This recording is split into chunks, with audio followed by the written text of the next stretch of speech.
Alright, we are live for the Cowboys against the Eagles. I'm on extremely late. They've already started. Give me 1 second. Ignore this for the moment.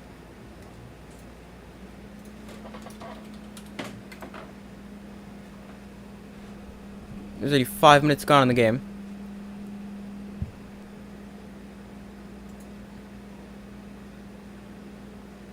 A 2nd and 10 for the Cowboys.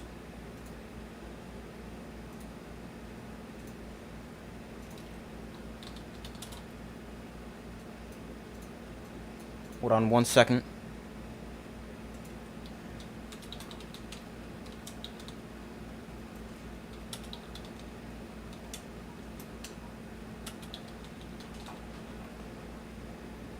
And my game froze. Hold on.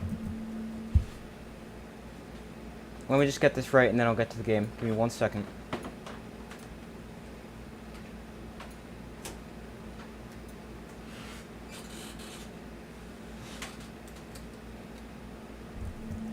Alright, but welcome to the stream, everybody. Cowboys and Eagles tonight on Sunday Night Football. No score with about 10 minutes to go. A 3rd and 2 here for the Cowboys on the Eagles' 13-yard line. Prescott in shotgun, Pollard lined up to his right. Prescott looks to throw. He's got time, steps up in the pocket, rolls out to his left. Prescott on the run, throws downfield, caught by CeeDee Lamb, who's going to walk in for a Cowboys touchdown, but there is a flag down. Let's check on that.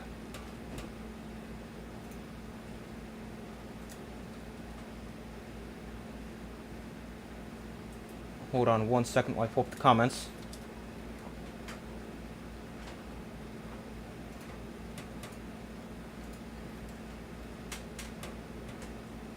Alright, let me pull up the comments so I can talk to you guys.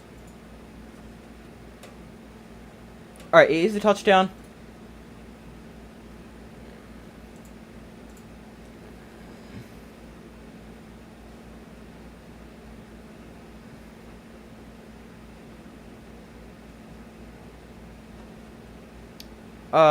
Just popped into the stream to hit the like button. Have a good stream. Thank you. Appreciate that.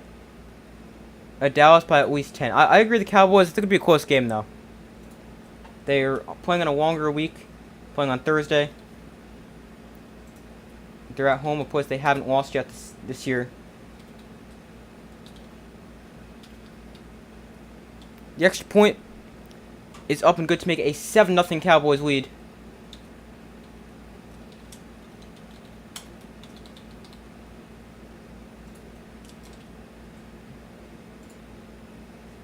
Alright, there is the poll. Make sure to vote on that. Nice haircut, thank you. And go Eagles. I don't really care who wins, because I don't like either team as a Giants fan.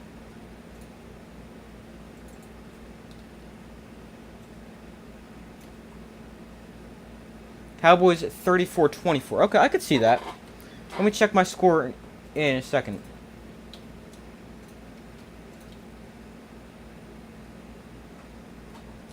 Alright, let me check my score I have for this game. Hold on 1 second.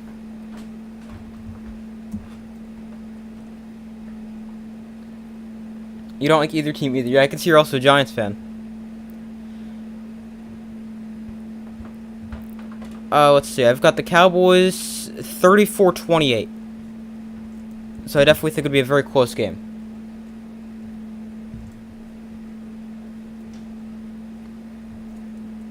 Hold on 1 second.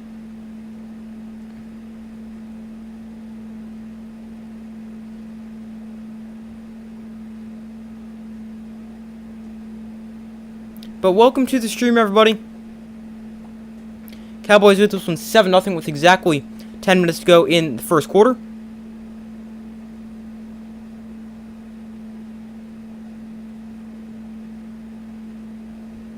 Cowboys took the opening kickoff and went 10 plays, 75 yards right down the field. And the Eagles going to get their first possession here in a moment.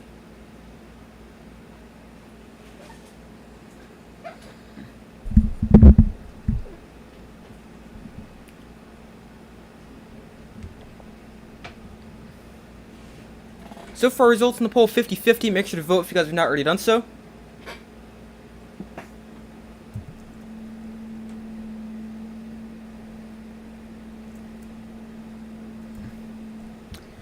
Chiefs fall to 8-5, won't get home field advantage possibly these playoffs. Yeah, that's crazy. I mean, 8-5, but another crazy thing is Mahomes has never played a road playoff game. So we could potentially see him on the road for the first time in the postseason, which would be obviously something new. But yeah, 8-5, the 1 seed seems kind of unlikely, sitting two games out of the 1 seed at the moment. Cowboys send it away, and the kickoff is a touchback, and the Eagles will take over at their own 25-yard line. Right now, the 1 seed is looking like either the Dolphins or the Ravens. Obviously, the Ravens won today in overtime. The Dolphins play the Titans tomorrow night.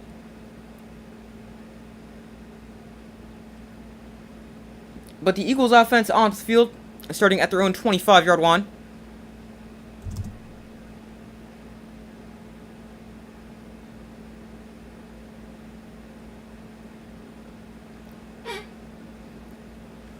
So from the 25, Hurts in shotgun. DeAndre Swift is the back line to his left. This is an Eagles offense that gets Dallas Goedert back from injury. Hurts hands off to DeAndre Swift up the middle, who's taken down after a pickup of 4 on the Eagles' first play from scrimmage.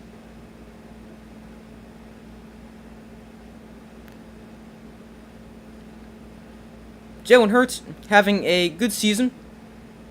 A 67% completion percentage, 2,995 yards, 19 touchdowns, 10 picks. Also has 430 rushing yards and 12 rushing touchdowns. And that is most among quarterbacks, tied for second most in the NFL coming into this week. Here is a 2nd and 6. Hurts on the designed run. He's got a blocker in front of him. That's Kelsey. And Hurts taken down at the 40 after a nice pickup and an Eagle first down as well.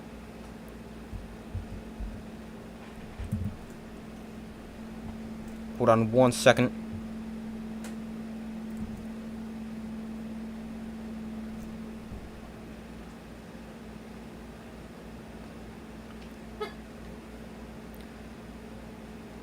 First and 10. Hurts looks to throw. Hurts pressured. Flag comes in. Throws downfield. Incomplete. Bounced in front of Dallas Goedert. A.J. Brown also in the area. This flag in the area of a potential holding call.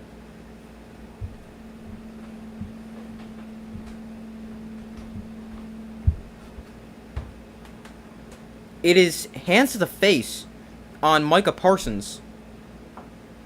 So that's going to give the Eagles an automatic first down. Have a good stream. Good night. Thank you for popping in when you could. Appreciate that.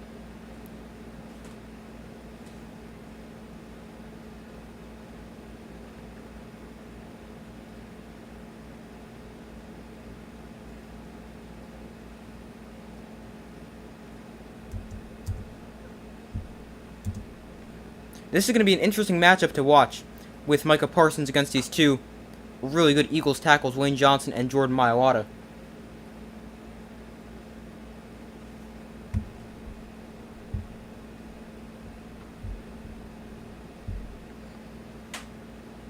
So from their own 45 following the penalty, a 1st and 10 for the Eagles, trailing 7-0 with 8:41 to go in the first quarter. Hurts looks to throw. Going to take a shot down the field. A.J. Brown the target and incomplete. Stephon Gilmore in coverage just out of the reach of the intended target, A.J. Brown.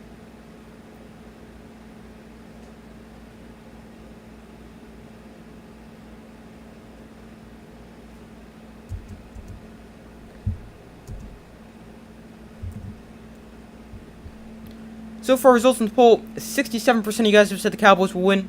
33% have said the Eagles. Make sure to vote if you guys have not already done so. Here's a 2nd down throw across the middle to Dallas Goedert for what is going to be close to a first down. His first catch of the day and the first completion for Jalen Hurts. Giants might move up in the draft this year to grab a quarterback they want. You would. Yeah, I think they should, because they're not going to be bad enough to get either Caleb Williams or Drake May. So they're going to have to trade up if they really want one. I could also see them picking a different quarterback, but like a Jaden Daniels or like a Michael Penix Jr. or Bo Nix, someone like that. But those aren't quite as good prospects. Here they hand off up the middle to Boston Scott, and Scott picks up 4 on the first down carry. Yeah, moving up for the Giants wouldn't be a bad idea, especially if you grab your franchise quarterback. But then there's also an interesting conversation for the Giants to potentially take like a lineman or something like that. But if they want one of the 2 top quarterbacks in the draft, they're going to have to trade up. Because they're probably going to go 1-2 with the Bears and Patriots. Unless the Bears think Justin Fields is their guy. I know he had a good game today, but I still don't think he is their guy. I think they should try to find another quarterback. 2nd and 6 here for the Eagles on the 41-yard line. Dallas Goedert in motion. Now we've got a false start on the Eagles. Somebody moved early.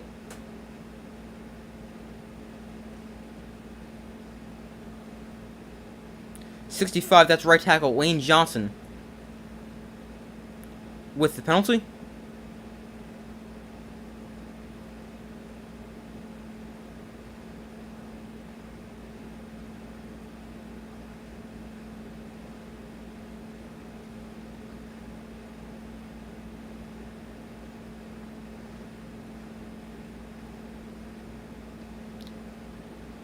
Here is a 2nd and 11 following the penalty. Play clock at 3. They just get the snap off. Hurts underneath, that is caught by Devontae Smith for a pickup of 9. No, is that caught or incomplete? Cowboys are saying incomplete. Let's see. It's 3rd down either way. Wouldn't have been a 1st down. It's an incomplete pass.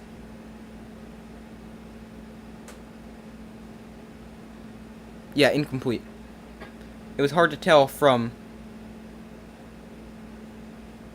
the initial angle, but the ball clearly bounces on the ground. 3rd and 11 here for the Eagles from the Cowboys 46. A.J. Brown, man in motion. Play clock at 3. It's at 1. And now we got a false start. Jordan Mailata moved early, but he's trying to say Dorrance Armstrong, the Cowboys defensive end, came across the line. I don't think he did. I think that's a false start. Interesting discussion here for the officials. It'll be interesting to see how high Harrison gets drafted. Yeah, that's going to be really interesting. He is such a good prospect. I mean, he could really go 3rd overall. Maybe 2nd if a team doesn't need a quarterback and doesn't trade up for one. They do call a false start on Mailata.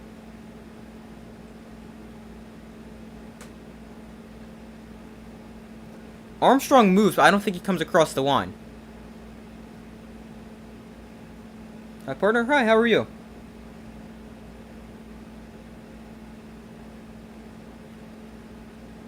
But following 2 penalties, both false starts, or a false start, incompletion, false start. 3rd and 16, Hurts looks to throw, steps up in the pocket, throws on the run, downfield to an open receiver. That's Devontae Smith, and Smith taken down at the 22. A nice 3rd down conversion there for the Eagles, and a fresh set of downs on 3rd and very long.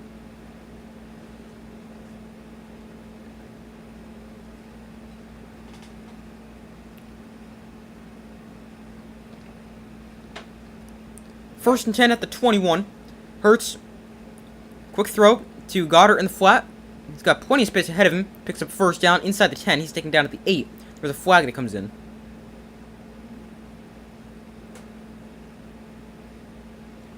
Yeah, Jalen Hurts has 12 rushing touchdowns.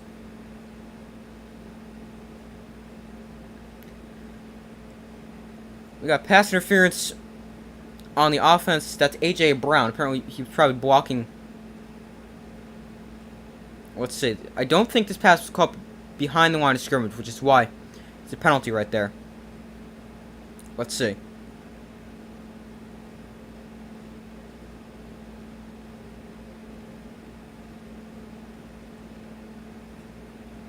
No, he wasn't blocking. He just ran into the other guy. You can get into his way, but you can't, like, blatantly run into him like that. 1st and 20. From the 31-yard line. Hurts in shotgun. DeAndre Swift in motion. He motions back into the backfield. Hurts on the option up the middle. He gets a good gain. The ball comes out late. I think he may have been down first. Let's see.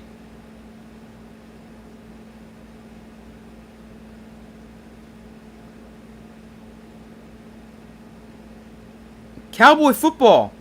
They're ruling it a fumble, and the Cowboys recover the fumble. I'll have to see this one again, but let's see. Oh, you can't really see his knee right there. That's awfully close. Well, the Cowboys, they do come away with the recovery of it. That's really close. Can't tell if his knee was down on that look or not.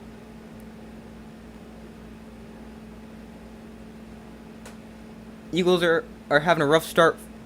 Fumble and 3 flags already. Yeah, plus giving up the touchdown in the opening drive. Jalen Hurts has turned the ball over more. Coming into this week, 10 interceptions, 5 fumbles lost. Both are career highs. Here's a good look. He's definitely not down. It was hard to tell from the other look because it cut off his knee. But the Cowboys force a fumble and have the football back after a great defensive play. The 6th lost fumble of the year for Jalen Hurts, and overall his 16th turnover. And that ends what was a promising Eagles drive. 8 plays, 54 yards, got down to the Cowboy 21-yard line before the fumble.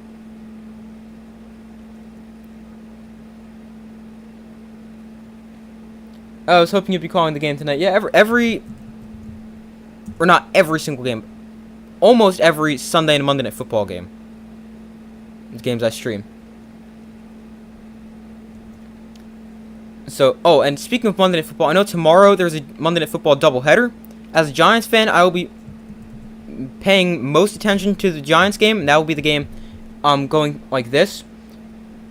Like, watching every single play, but I will periodically check on the Titans and Dolphins.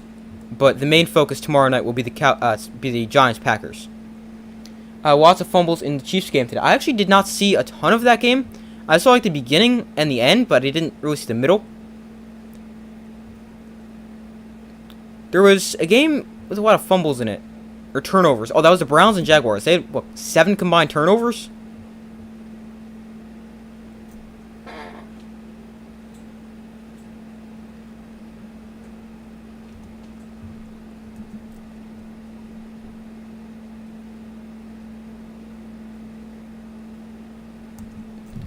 Alright, but waiting for them to come back from commercial here.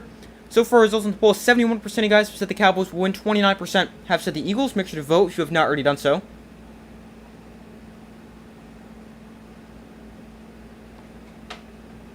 My vote would go towards the Cowboys. I have them in this game by a score of 34-28.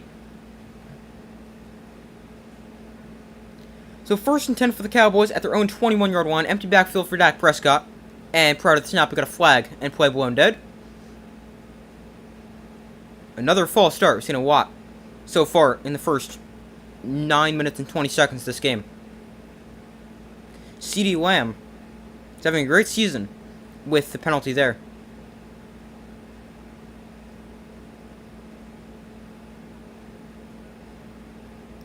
Browns keep winning on target for playoffs even without Watson. Yeah, it's crazy. I mean, Joe Flacco came out and looked insane today. And he's now their starter for the rest of the year. But, I mean, Deshaun Watson, he didn't do much, so it's not like it's really a big loss to not have him on their roster. 1st and 15, Prescott steps up in the pocket, throws, that is complete to CeeDee Lamb, makes a sliding catch for a pickup of 7 to the 22 or 23-yard line.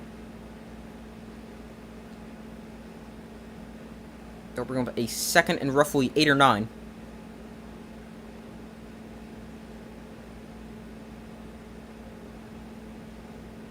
It's going to be 2nd and 9, so a 6-yard pickup there on the 1st down completion.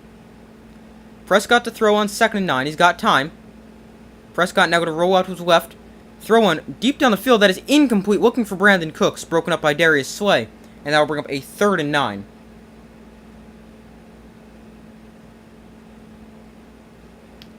Greatest game ever, Vikings win 3-0. I saw that. That was insane. 3-0 and they didn't kick a field goal until 2 minutes to go in the game. I thought it was the first... Hold on, let me see if I can find it. The first 3-0 game in the NFL since...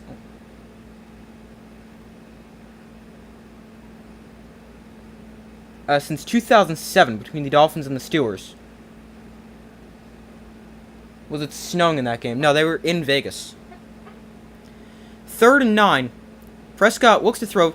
Throws down the field. That is caught by CeeDee Lamb across the 40-yard line. He's taken down at the 48. Nice 3rd down conversion for the Cowboys. And they move the chains.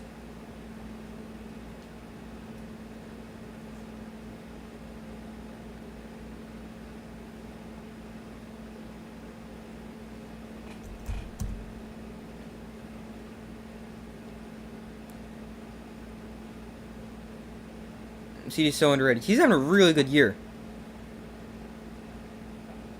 So I could definitely understand him being underrated, especially with the kind of year he's having. Here they hand off to Rico Dowdle, running left for a pickup of 2.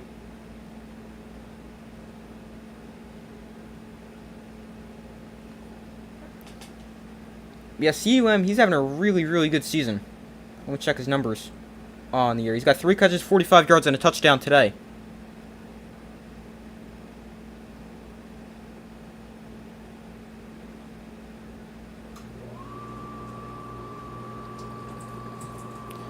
Here is a 2nd and 8 from exactly midfield. Prescott under center. Here's the handoff to Pollard up the middle, and Tony Pollard with a good run of 6 yards to make this a 3rd and 2. But CeeDee Lamb, his numbers on the season, 90 catches for 1,182 yards and 7 touchdowns. His 90 catches are 3rd in the NFL. His 1,182 yards are 2nd in the NFL.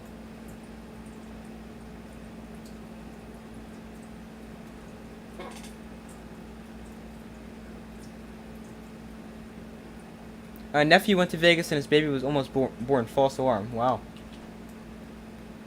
So 3rd and 2 here for the Cowboys. Prescott pump fakes the screen, then throws down the field. That's incomplete. Too high for Michael Gallup. And that's going to bring up 4th and 2. And let's see what the Cowboys opt to do here. It's 4th and short for inside Eagles territory. It appears as if they're to keep the offense out there to go for it.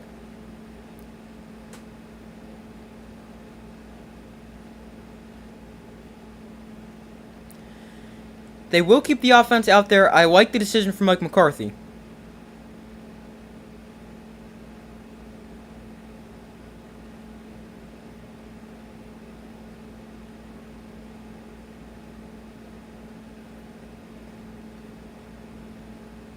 Let's see, 4th and 2. Prescott hands off to Pollard up the middle, and Pollard is going to pick up a 1st down. I did not love running the ball there, especially because there seemed to be a lot of Eagle defenders surrounding the football at first, but Pollard is able to cut it up the field and pick up a 1st down. And the Cowboys keep the drive alive.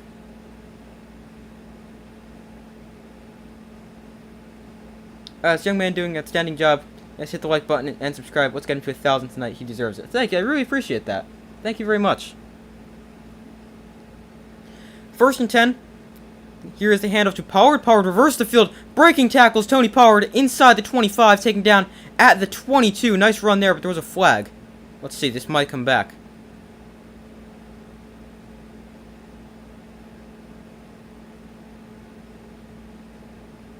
It will come back. Holding on right tackle Terrence Steele.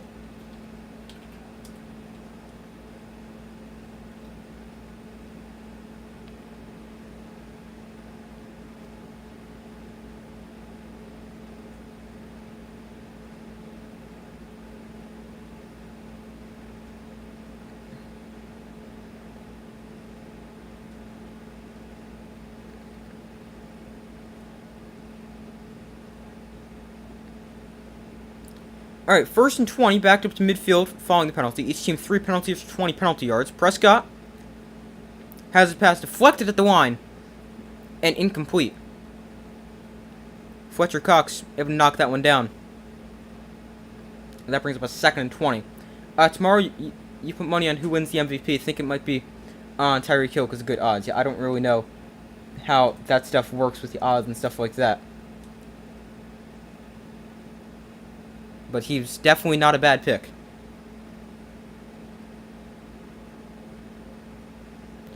So 2nd and 20, again from midfield following the incompletion. Prescott hands off to Dowdle on the delayed give, and Dowdle is going to bounce this to the outside and is taken down by Blankenship following a pickup of 3. So that's going to bring up a 3rd and very long here for the Cowboys. 3rd and 17.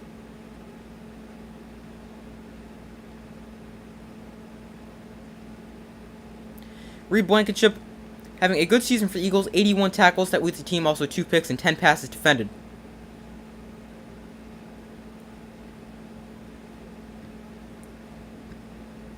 The Cowboys, the 2nd best team on 3rd down when they have at least 7 yards to go, converting on 33% of that, which is 2nd best in the NFL. Here's a 3rd and 17. Prescott throws down the field that is incomplete. There's a flag that comes in. Michael Gallup the target. Darius Slay was in coverage. Let's see.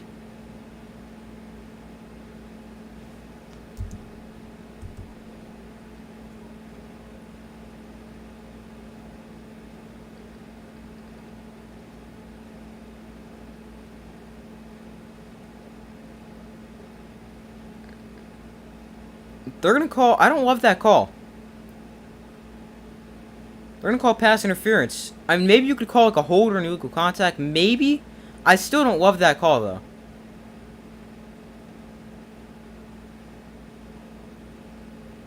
I don't really like that call. But that keeps the drive alive for the Cowboys. After the penalty goes against Darius Slay, whose 11 passes defended, leads the Eagles.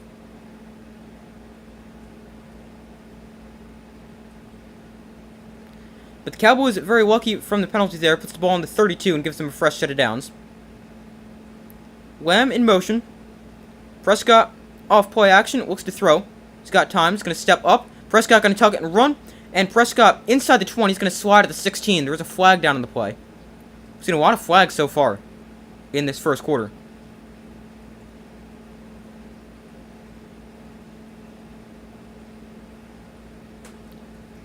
It is another holding call.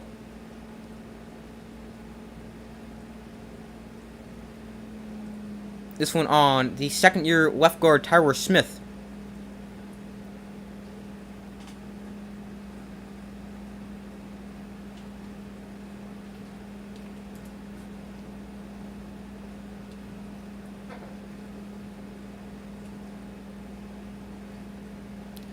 So 1st and 20.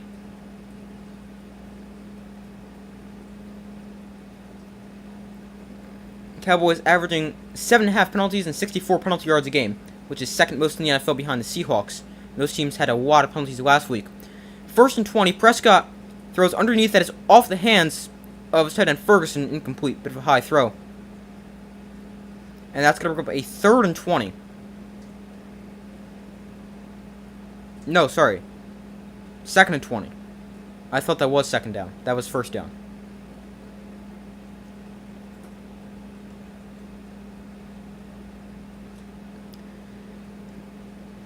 So 2nd and 20, Cowboys with 122 total yards to the Eagles, 70 total yards. They've also controlled the ball for a lot of this first quarter.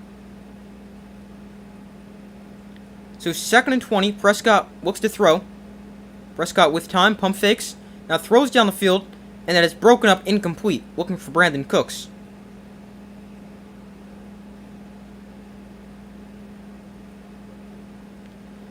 So 3rd and 20 for the Cowboys with exactly a minute left in this first quarter.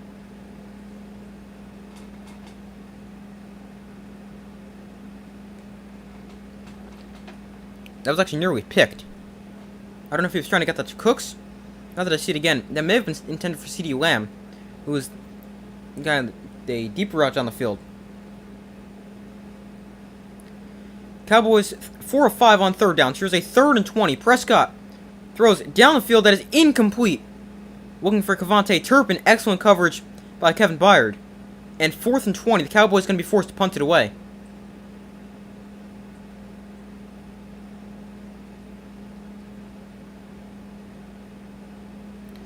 Dolphins versus Cowboys Super Bowl. Very well could be.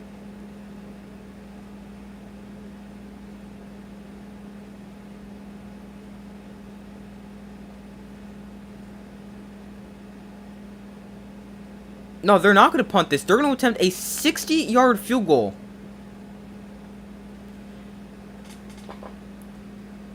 Kicker Brandon Aubrey has not missed yet this year. Here is a 60-yard field goal, kicking from the midfield stripe. And the kick on the way. If it has the distance, it's good.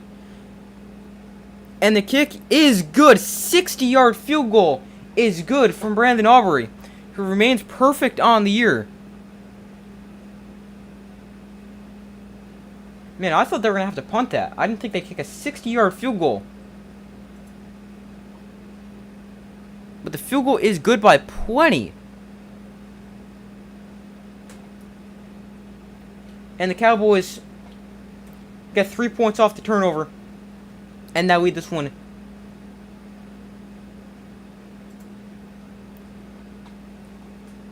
10-0. 60 yards, a career best. I think so, because this is his first year in the NFL.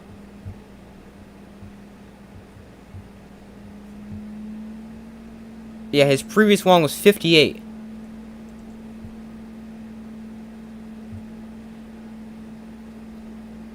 He has made all 26 field goals, including 5 from 50 plus, now 6 from 50 plus. And he has made 36 of 39 extra points. It's because it's an indoors, no fair. Yeah, kicking indoors is obviously easier because you don't have to deal with the wind and stuff like that. Gutsy call. Yeah, I thought they were going to have to punt that. I did not realize they were going to... They're going to go run out Brandon Aubrey to attempt a 60-yarder. Which, I mean, had plenty of distance. Would have been gone for a lot longer. Or it would have been good for a lot further.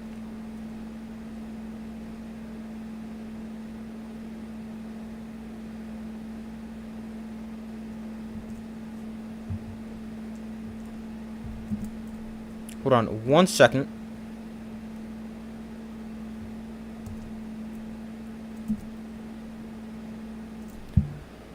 Alright, the Eagles are gonna get the football back here.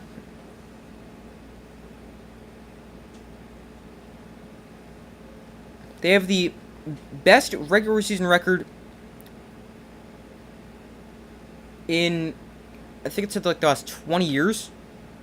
Over the last 30 games. Which is 27-3. They ended up losing, getting destroyed last week, actually, against the 49ers. So, 1st and 10 at their own 25. Hurts, off play action, looks to throw. He sets up the screen to Dallas Goedert. And Goedert, not much space, but he's going to eventually fight forward for about 6 yards. And ends up not being much space, but a good job just to power his way ahead for a pickup of 6 on 1st down, as we hit the 30-second mark here in this first quarter.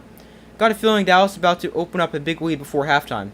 They could. I mean, I would expect this to be a close game throughout the whole game, but I mean, we've seen the Cowboys really dominate this first quarter, so very well could.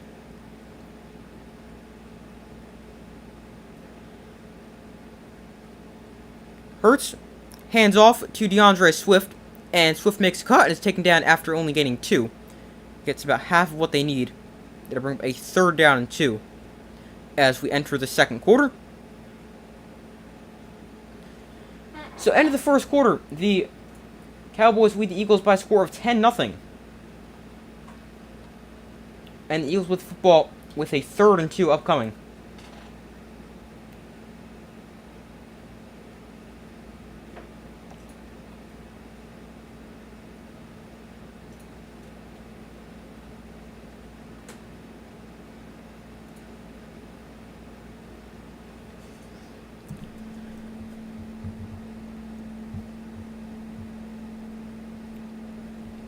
A lot of penalties in the first quarter. As we look at the Cowboys with 4 penalties for 30 yards. The Eagles with 4 penalties for 35 yards. That's 8 penalties for 65 penalty yards.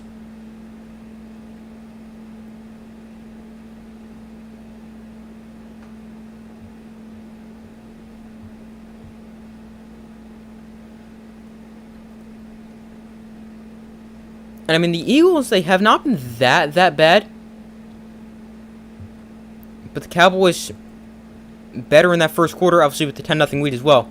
And really the fumble hurt the Eagles, because if you take out the fumble, you probably put in at least a field goal, if not a touchdown there for the Eagles, and you're looking at either a tie game or a 3-point game, whether it's 10-7 or 7-7 like right there, but that fumble ends up being pretty big.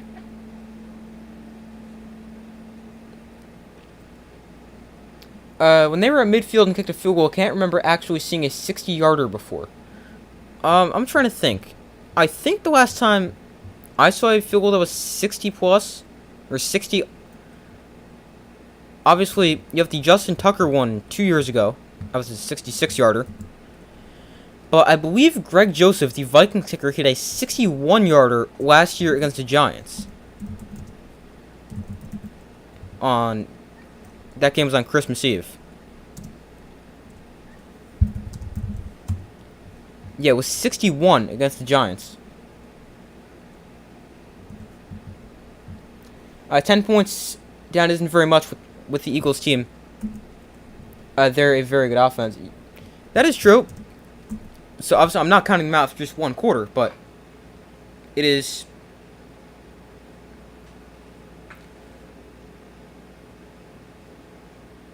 still a 10 points is 10 points, even with a great offense. Hurts, off play action, rolls to his left, throws downfield on 3rd down. That is incomplete. Looking for Devontae Smith. That pass broken up.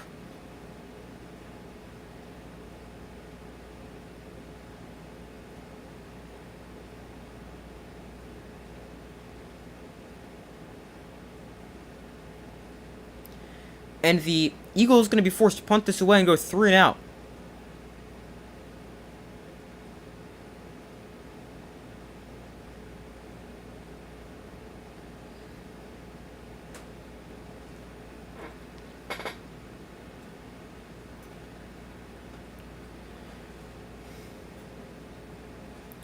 So the Eagles send on the punt unit.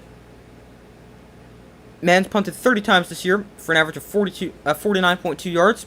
Devontae Turpin, the receiver for the Cowboys, 6.6 the average return distance. He's returned 11 punts this year. Oh, they're going to fake this. They throw it, and that's a first down to Uwadame Zaccheaus inside Cowboys territory. They fake the punt from deep inside their own territory, and they pick up the first down. Wow, they fake the punt and keep the drive alive.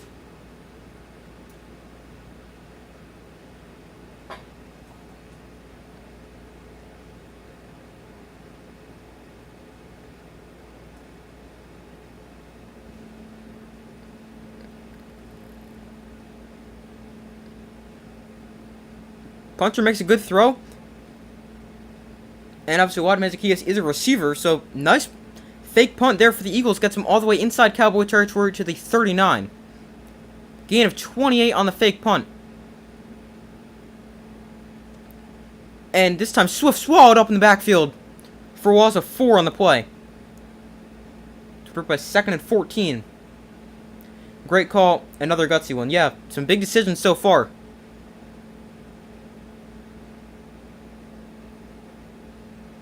Specifically, special teams decisions.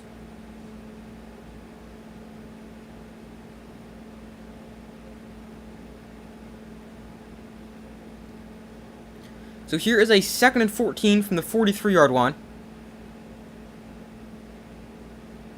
Swift exits the backfield. Hurts throws, that is complete to Devontae Smith. It gets it to about the 35.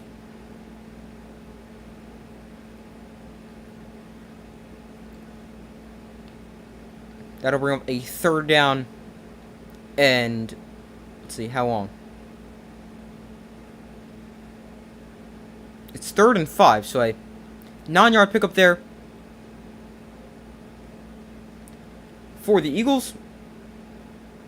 Make this a much more manageable 3rd down. So 3rd and 5. Cowboys lead 10-0 with 12:52 to go in the first half. A.J. Brown in motion.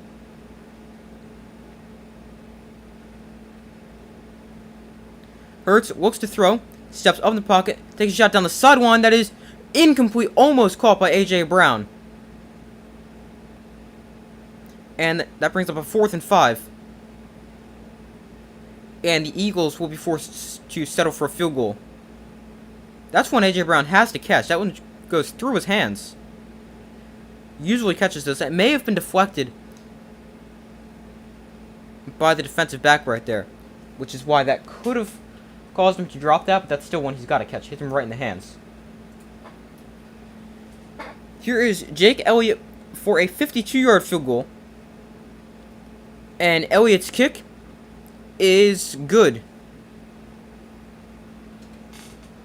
So the teams trade long field goals on their 2 most recent drives, and it is a 7-point game.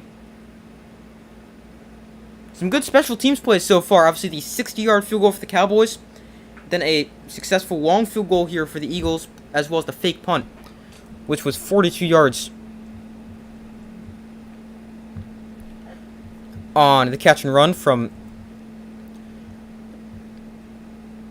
their punter, Braden Mann, to Wadame Zacchaeus, the former Falcon receiver.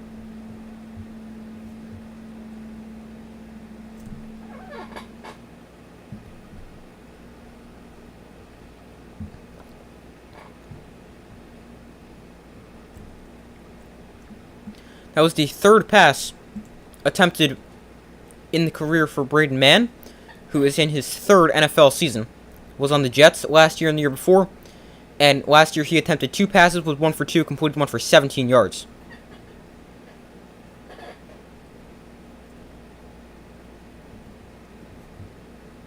And he completes his first pass attempt this year on a fake punt.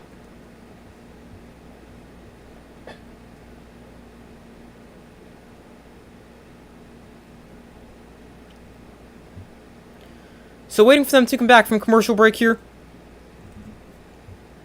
After the field goal, Cowboys going to get the football back up 7.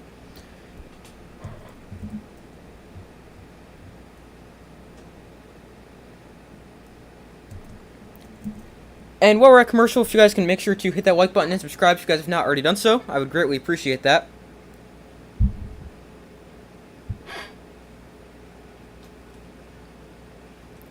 So far, results in the poll, 60% of you guys have said the Cowboys will win, 40% have said the Eagles. Make sure to vote if you have not already done so.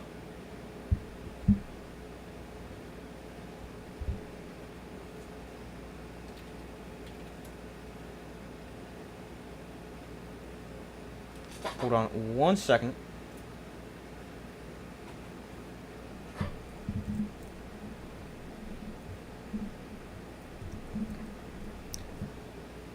Alright, the Cowboys getting the football back.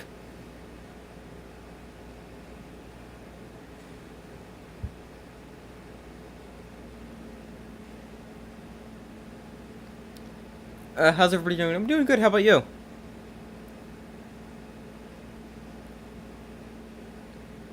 Elliott sends this away, and it is a touchback. And the Cowboys will take over at their own 25-yard line.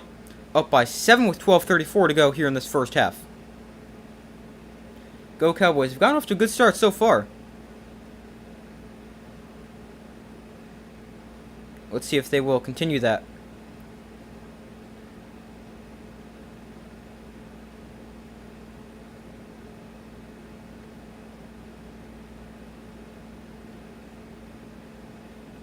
So 1st and 10 at the 25.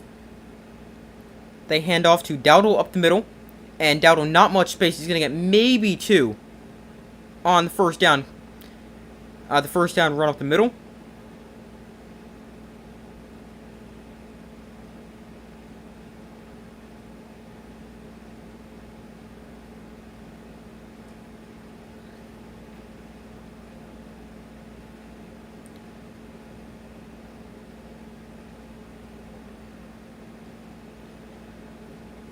So 2nd and 8. Brandon Cooks in motion.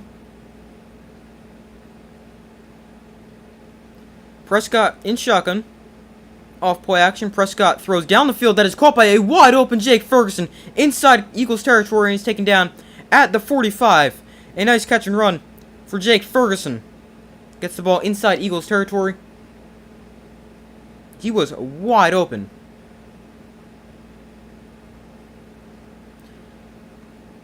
Ferguson with, I believe, his first catch today. Maybe his second if I don't remember a previous one.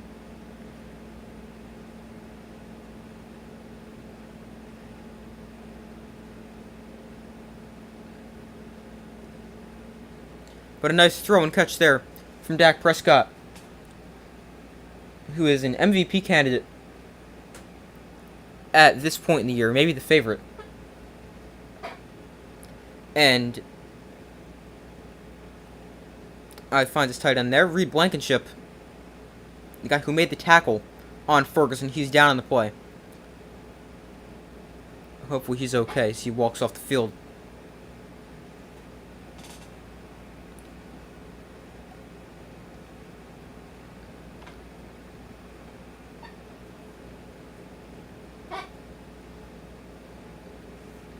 For Jake Ferguson to have a big game, Parsons to have at least 2 sacks. Yeah, Parsons is going to be an interesting one.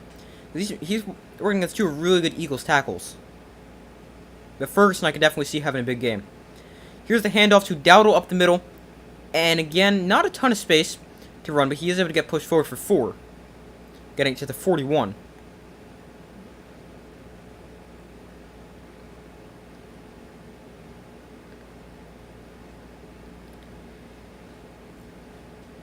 Shaq Leonard, the signing with the Eagles this week, makes a stop on that play. He's a Pro Bowler, a 3-time Pro Bowler with the Colts. Was released a couple weeks ago. Here is a 2nd and 6 from the 41. Lamb in motion. Prescott looks to throw, steps up in the pocket, finds Dowdle on the check down into the backfield. And Dowdle is going to be close to a first down. Let's see. It's going to depend on the spot right here. It looks like they're going to give it to him right at the first down marker for first down. We've seen Rico Dowdle all this drive. Have not seen Tony Pollard yet here for the Cowboys. This drive, that is.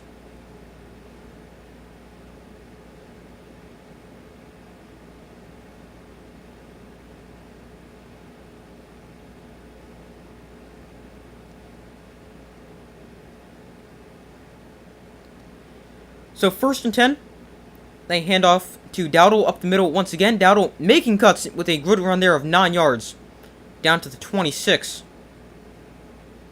And that'll bring up a 2nd and 1 with 10 minutes to go in this first half. Cowboys lead 10-3.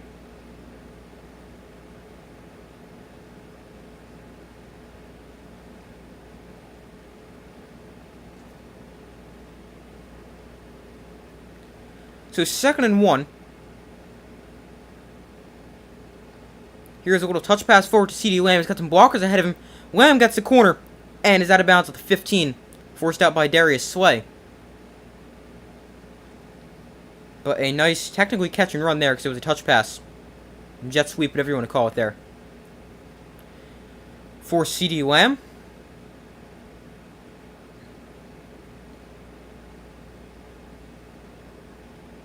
I just said Tony Pollard wasn't in the game at all yet this drive. There he is with the block on the outside right there. CeeDee Lamb up to 4 catches for 55 yards and a touchdown. And Prescott 105 yards and a touchdown in this first half so far. Prescott under center here for this play. They go to the ground with Pollard. Pollard makes a cut and he is inside the 10-yard line, taken down at the 9. Another good first down run for the Cowboys.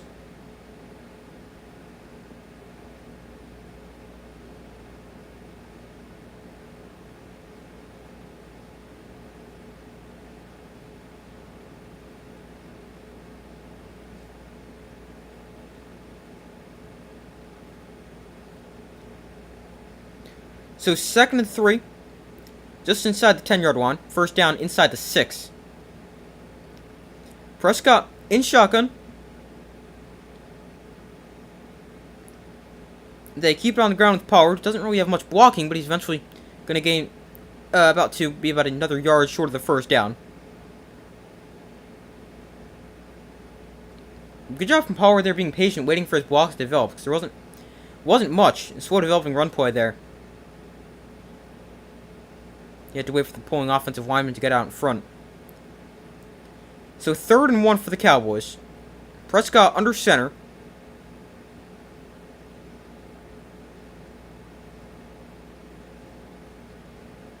They're going to quarterback sneak. And Prescott picks up the first down. Gets a couple extra yards as well to the 4. And a Cowboy first down.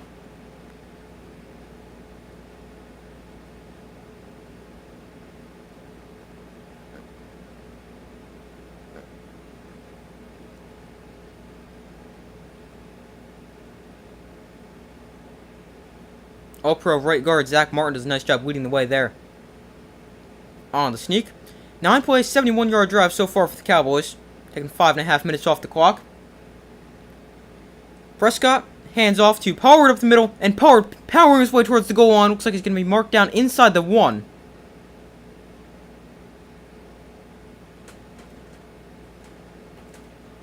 He got awfully close to the end zone. Here's a good look right down the line. Yeah, he's down at about the 1 foot line. Maybe the half-yard line. Pretty close to a touchdown.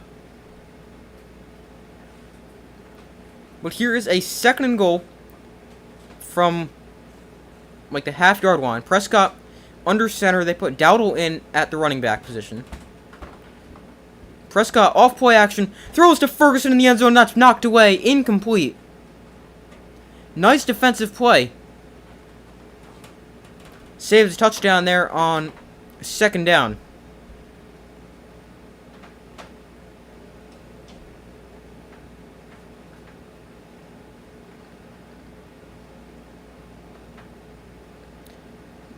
The linebacker Morrow there in coverage does an excellent job knocking that pass away. Tight coverage as well. 3rd and goal. They're going to hand this to Dowdle. And I don't know if he got in. Let's see. He's going to be short of the goal line. He ran into a wall at the line of scrimmage. And let's see what the decision is here from Mike McCarthy.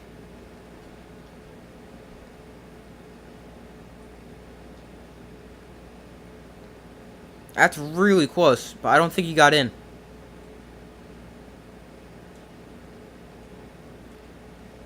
It's a little hard to keep track of the ball in the pile. There's a chance he's in. You just can't really see where the football is. Cowboys are challenging the ruling on the field that he was short of the goal line.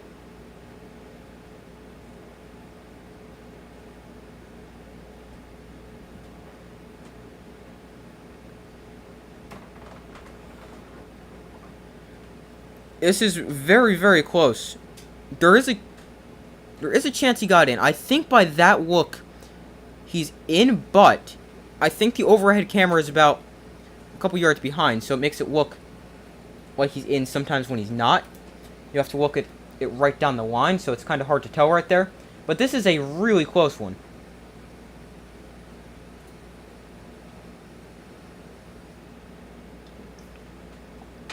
If he ends up being short, I think you go for this for the Cowboys. They've went for it on a 4th and 2, picked it up. They were aggressive and kicked a 60-yard field goal on 4th and 20.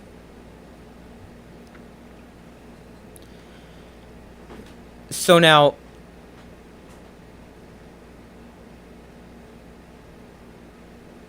we'll have to see.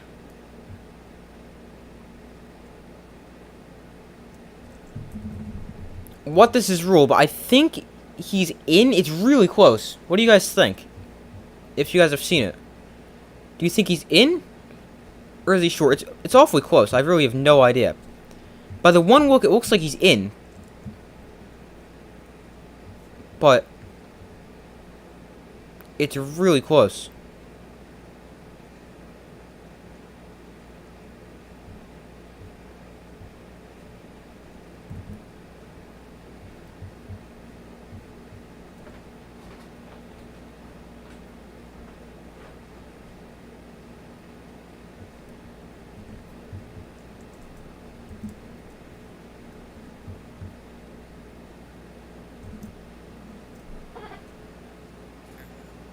Alright, they do rule a touchdown after the review, so. Dowdle runs it in from yard out, and you don't have to worry about that fourth down decision if you're the Cowboys.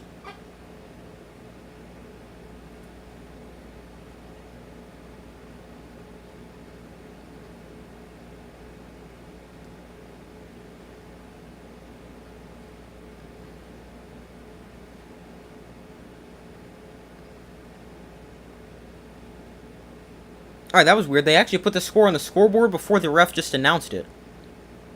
So apparently they somehow knew. Not really sure. But he is in the end zone. It's really close. It's hard to see the ball, but it looks like where he's carrying the ball is in the end zone. So it makes sense that the ball would be in the end zone. Or at least breaking the plane. And the extra point, up and good. It is now 17-3 as the Cowboys with the Eagles.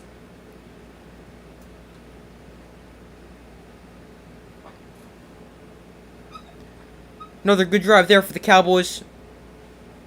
Capped off with a 1-yard touchdown run from Rico Dowdle. So the Cowboys would do this one by 14 points with 6:14 to go in the first half. Each team still with all 3 timeouts remaining here in the first half of play.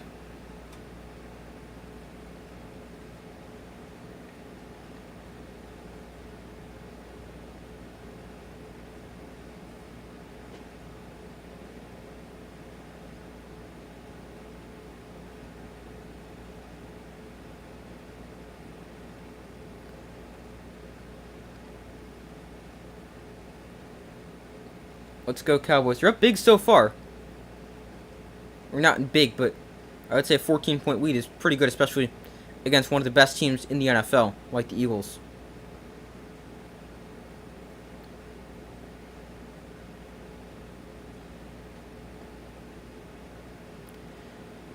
The kick here from Aubrey is touchback, and the Eagles will take over at their own 25-yard line.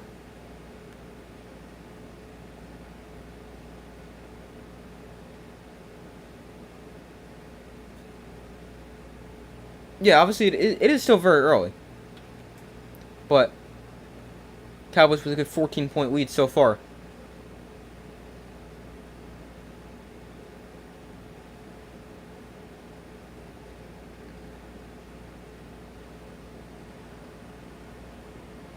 Eagles exposed. I don't know, maybe. They got exposed last week against the 49ers. Here they hand off to Gainwell up the middle for pickup of 6. Up to the 31-yard line.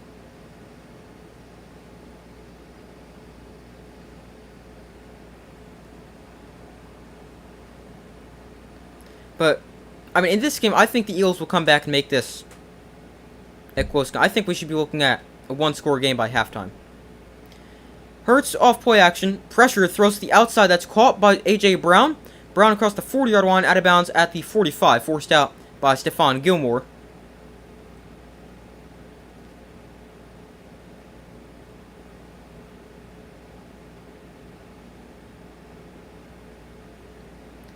Do I remember you?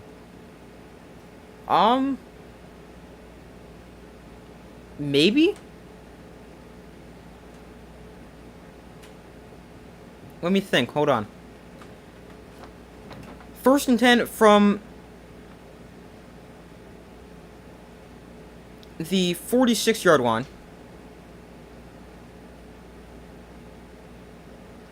Here's the design run for Jalen Hurts. Hurts with a blocker in front of him, and he's going to pick up 8 on the play.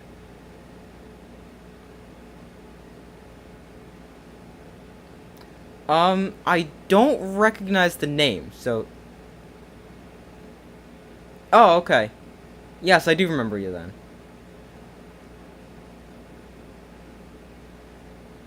I'm pretty sure.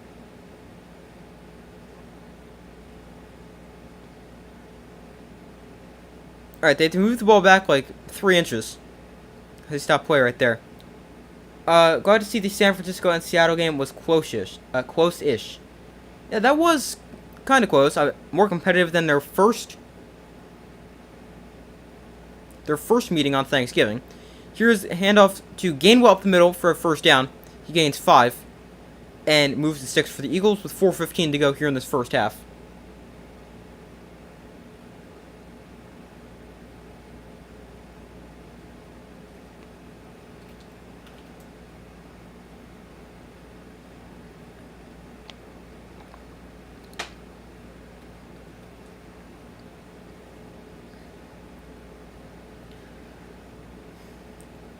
So 1st and 10 at the 41. Hurts in shotgun. Gainwell remains the running back. He's lined up to the right of Jalen Hurts. Hurts here on the keeper. Gainwell is lead blocker, and he's going to slide, losing a yard.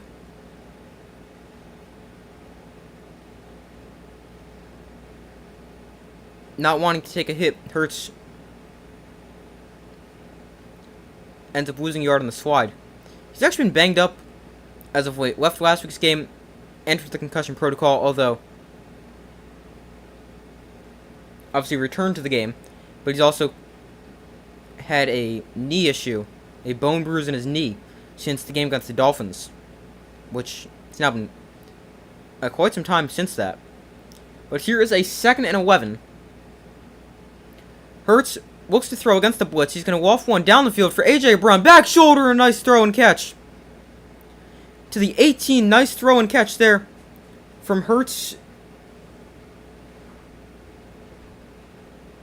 to A.J. Brown, who almost connected on a big play before. Here they connect on a good pickup through the air. Eagles go quickly. Hurts throws to the outside. That's caught by Goddard. And Goddard taken down for loss of a yard. And that'll bring up a 2nd and 11. We need our defense to hold. They looked slack last week. Which team are you a fan of? I'm confused.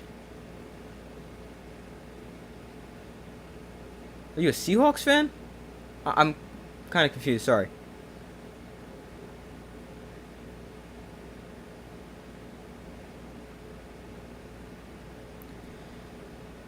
But we reached the 2-minute warning here. Cowboys with the Eagles 17-3. But the Eagles putting a good drive together.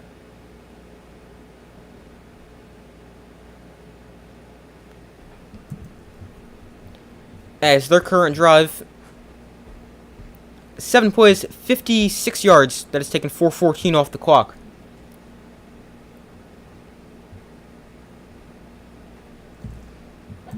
The Eagles' drives, they've been pretty good so far. The one only ended in a field goal. 8 plays, 41 yards, 3:16 off the clock. That resulted in a field goal. And the other one, 8 plays, 54 yards, 4:18 off the clock. That was one they fumbled on.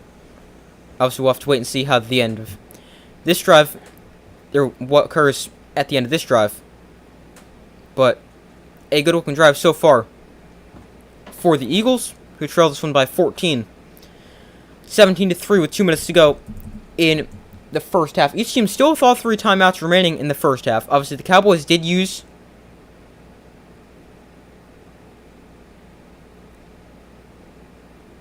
a timeout, but it was the successful challenge. So it's technically not a timeout.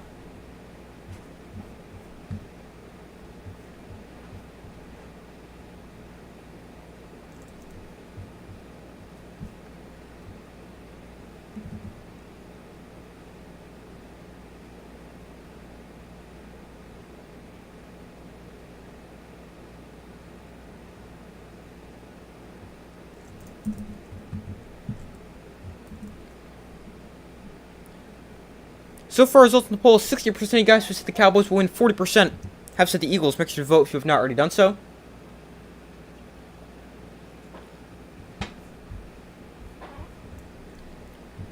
I believe we had some teams clinch a playoff spot today. No, maybe not. The Panthers and Patriots are officially eliminated from playoff contention. I thought I just saw somebody clinched, but never mind.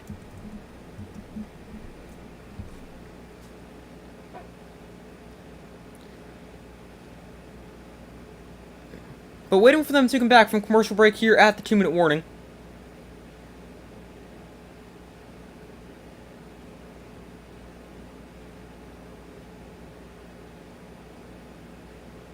Alright, now they're back from commercial. Ball on the 19-yard line for the Eagles.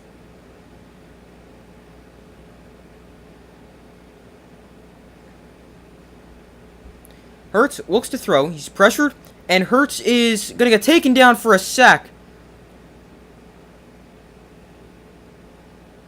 Micah Parsons with his first sack of the game.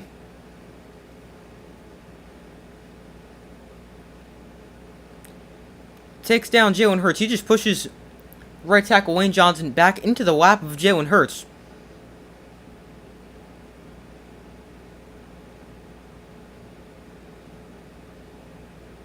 That's a nice play from Micah Parsons. He just shoves Johnson right into Jalen Hurts.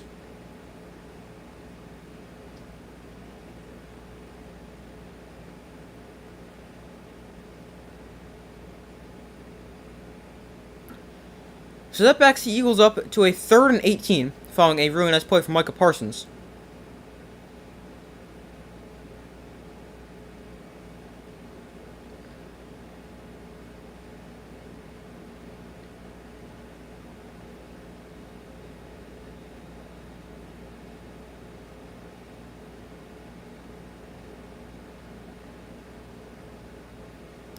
So 3rd and 18 backs him up to the 26.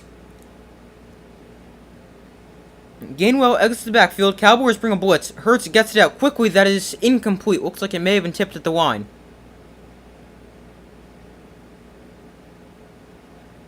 He had to get that out quickly. He did, but it was incomplete.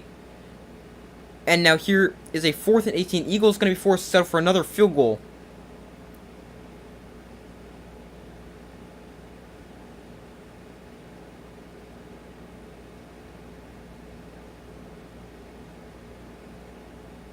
DeMarcus Lawrence essentially unblocked off the edge right there. He puts a hit on Hurts as he delivers that throw.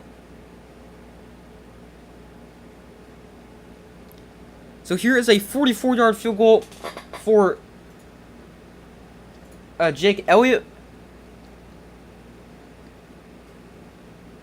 And Elliott's kick is on the way and just going to sneak in through the right upright.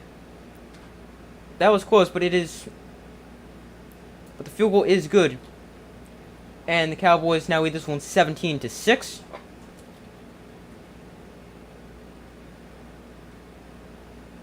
After the Eagles double their point total. But the Cowboys, they have a plenty of time to get even more points on the board, because they've currently got a minute 48 and 2 timeouts to work with, even though I thought they had all 3. When did they use...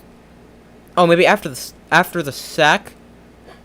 Yeah, after the sack they used their first time. I didn't even realize that. So the Cowboys, with a minute 48 and 2 timeouts to work with, looking to potentially even extend their lead even further, already up by 11 before halftime. Eagles still have all 3 timeouts remaining. So if they can get a stop, they can potentially get the ball back.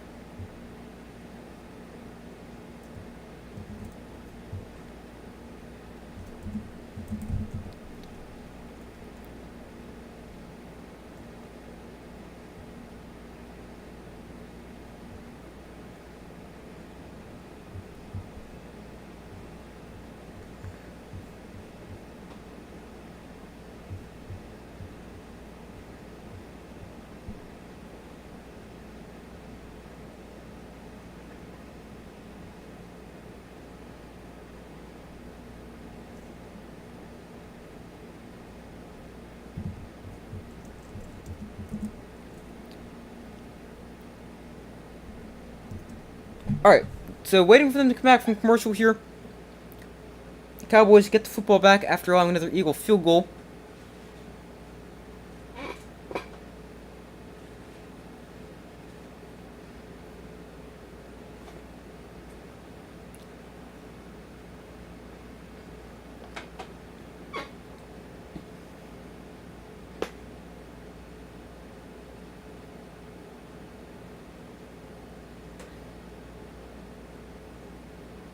So far, results in the poll, 60% have said the Cowboys win, 40% said the Eagles. Make sure to vote if you have not already done so.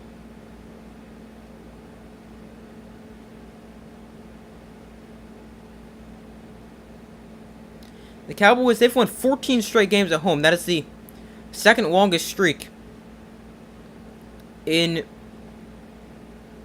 franchise history. They've also scored at least 40 points in 4 straight home games.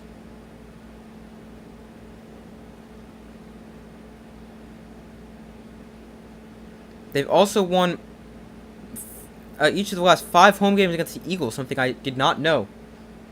Just learned that now. This kick is a touchback as it bounces in the back of the end zone, and the Cowboys will take over at their own 25-yard line.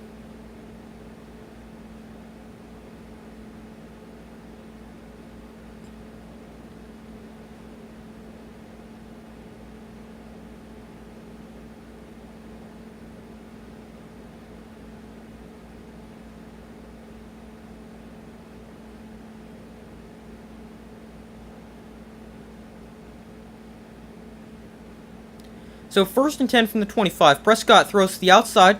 That is caught by Pollard, who is going to get out of bounds following a pickup of 3. He gets it up to the 28-yard line.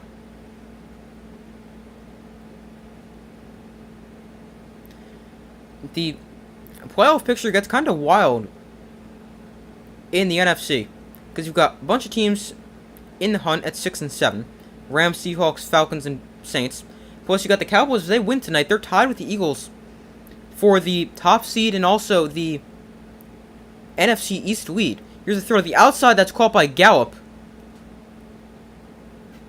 He gets out of bounds, but that does not stop the clock, so he's now trying to continue to go up the field. So, 90 seconds to go here in the first half. Cowboys really needed to stop the clock right there. I mean, it could have helped, but it's not a must. Still a minute and a half. Prescott is taken down for a sack at the 30. Now they're going to call a timeout. Hassan Reddick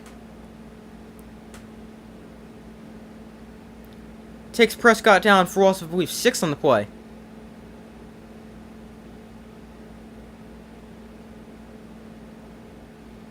He gets around right tackle Terrence Steele, who has not played his best game today.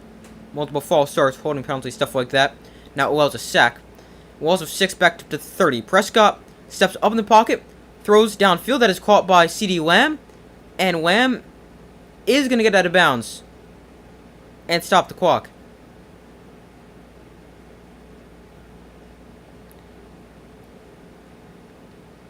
The Cowboys actually did not spend a timeout following that play.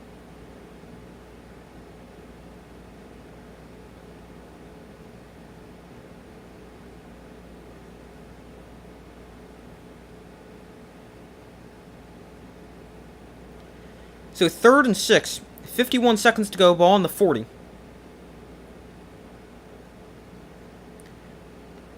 Eagles rush 5. Prescott throws to the outside. That is caught by Cooks for a first down. A gain of 8 and stops the clock. There's a flag that comes in as well. Clock currently stopped with 44 seconds to go.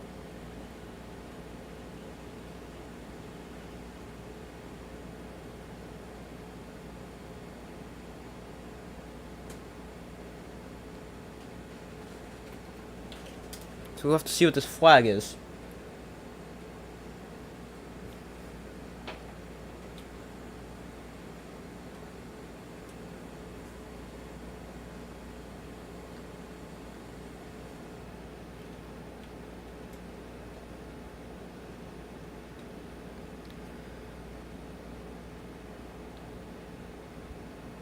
It's defensive pass interference.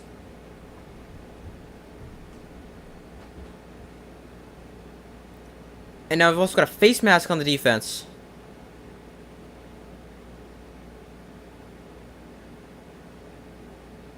Alright, I don't got the volume on, so I don't know what the ref is saying. But he's saying a lot of stuff right here. And now my captions don't work. That's great.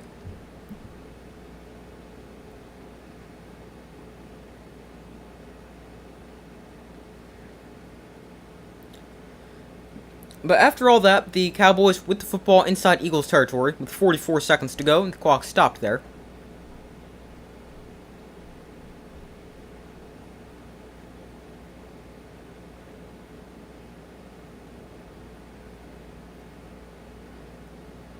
Alright, the ref just explained something else.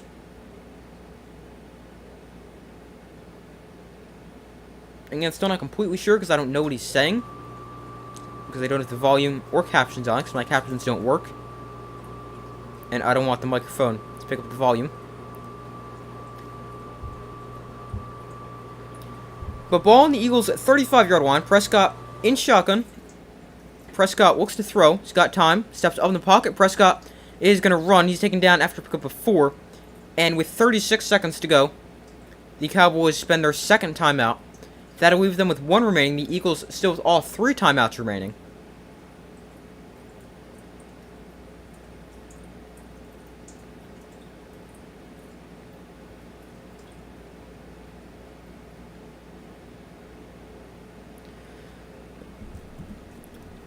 So that stops the clock there for the Cowboys. They're in a really good spot to extend their lead even further. Carrying an 11-point lead.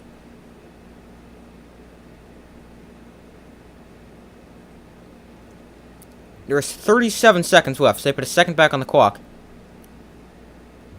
Cowboys with the timeout remaining, Eagles with all 3, as I said a second ago.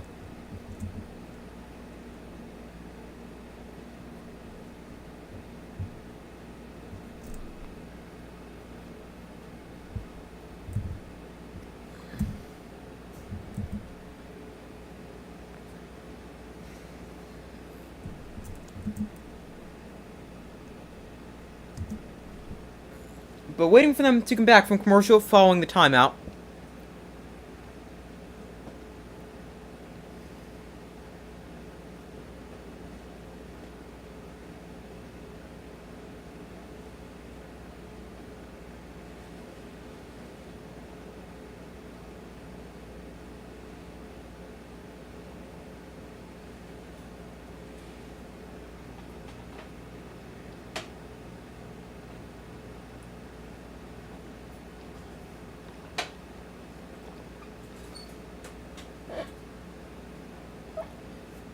But waiting for them to come back from commercial here following the timeout.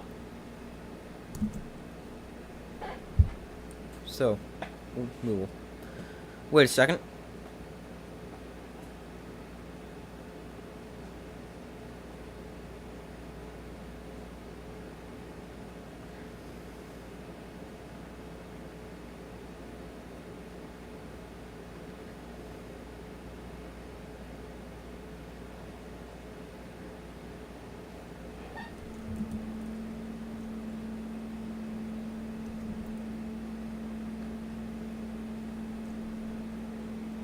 This is a really long commercial break.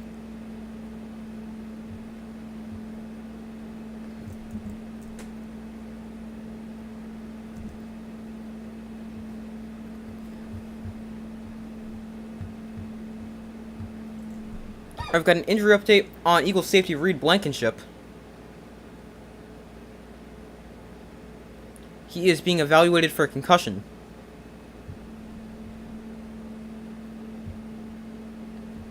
But 2nd and 6 here for the Cowboys. Ball on the 31. Prescott going to take a shot to the end zone. That is caught. And he's taken down just short of the goal line. Inside the 1-yard line. Brandon Cooks with the catch. Under 30 seconds to go. Mike McCarthy calls a timeout with 24 seconds to go. That is the Cowboys' 3rd and final timeout.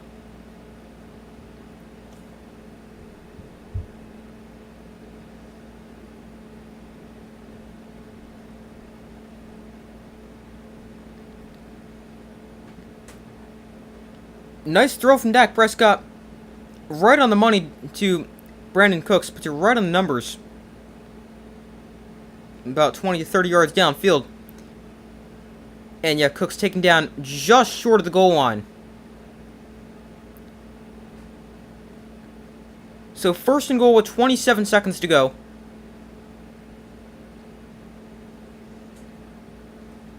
So time is a factor, but it's not really a factor. Because you can't really run the football. I mean, you can, but then it's making things a little interesting. The ball's on about the half-yard line. If you run the football, you got to make sure you can either spike it or run another play. They look to throw here. Prescott throws a fade to the end zone that is incomplete off the hand of Brandon Cooks. But you need to be aware of the clock if you run the ball. If you throw the ball, it's not really a huge factor. Still 23 seconds to go for 2 plays before 4th down.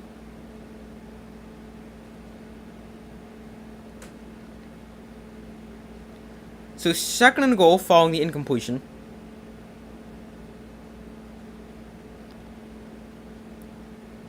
Prescott looks to throw once again. That is caught for a Cowboy touchdown by Michael Gallup. So the Cowboys extend their lead. It is now 23-6. 8 plays, 75 yards. They go right down the field. Now we have a flag that comes in. Let's see. There is no foul on the play. It is a touchdown. So Michael Gallup with a touchdown catch there for the Cowboys. And they're an extra point away from making this a 24-6 Cowboy lead.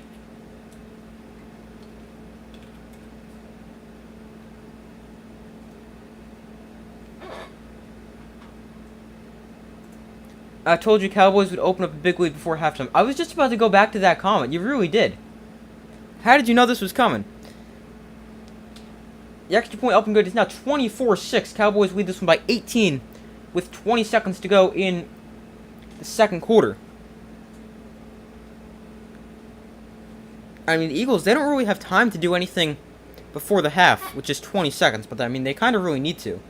Even though, I mean, it is a good thing that you do get the ball coming out of halftime.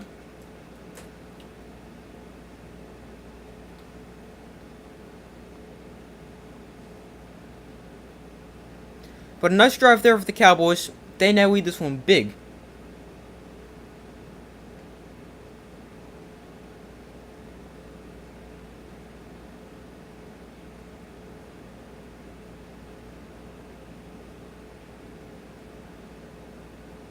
Dak's severely underrated and Dallas Diaz good. Yeah, their defense is really good. And Dak Prescott, he's been insane this year. I mean, I think a lot of people were hating on him because he threw a lot of picks last year. But he has really had a nice bounce back year. I mean, he may win the MVP. Definitely one of the MVP favorites at this time. The kick is touchback, and the Eagles will take over at their own 25-yard. Wow, that was impressive. The kickoff hit the crossbar on the goalpost. That was, I've never seen that before.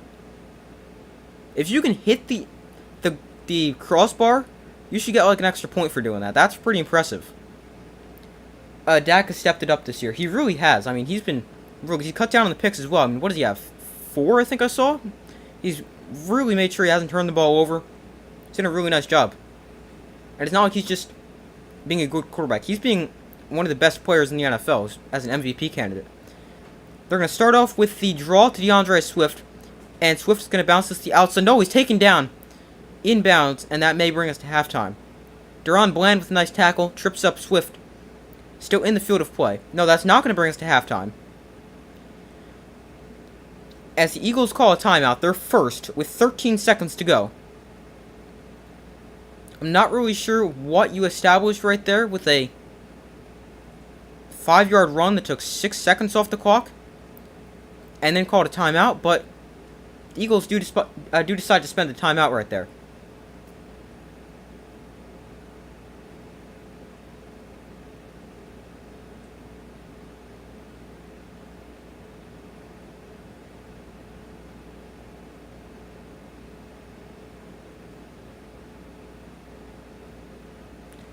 So 2nd and 4, following, they give them 6 on that first down play. They've got 14 seconds, so only a couple plays. Hurts Throws downfield. Is that caught by A.J. Brown? I can't tell if he's inbounds. They're going to set that to catch. Nice toe tap catch by A.J. Brown. Stops the clock with 9 seconds to go.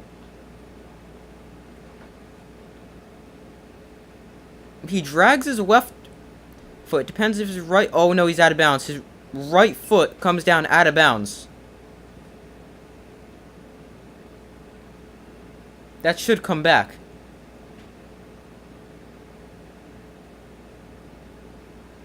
They do reverse the call. Incomplete pass. Second down.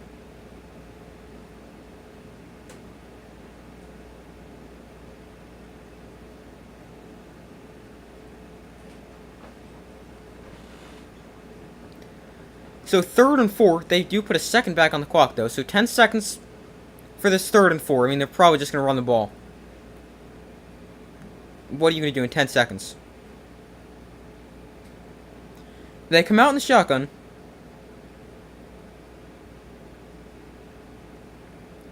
They will hand off to Gainwell up the middle, who picks up the first down. Gainwell across the 40. He's taken down at the 42. And that is the end of the first half. So the Eagles take a long time to just do absolutely nothing before halftime. And use the final 20 seconds.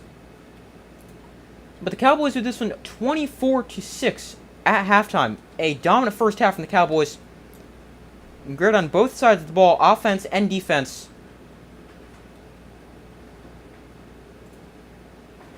And they're up big at halftime. The Cowboys with a plus 133 point differential in the first half this season. That is best in the NFL.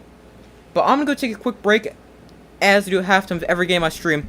I will be back in a couple minutes for my updated score predictions, second half, and stuff like that. So I'll be back in a couple minutes.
Alright, I'm back from a quick break. Thank you guys for staying with me as took a quick break.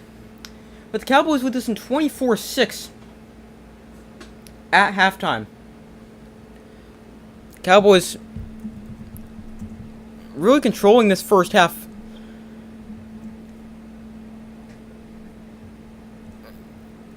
And their defense playing really well. Their offense obviously putting up 24 against a pretty good Eagles defense. I bet you defenses could easily confuse Josh Allen. I don't know, maybe. It's not necessarily that Josh Allen is bad at, like, the mental part of the game. But it's more that sometimes he just makes a couple decisions. I mean, it is the mental part. But it's more that he is thinking he takes too many chances sometimes. Trying to be like that do-it-all player. Instead of just being a great quarterback like we know he is. Sometimes he just tries to do too much. And stuff like that. Nick Mullins is underrated. Did he play today? Is that why the Vikings only scored 3 points?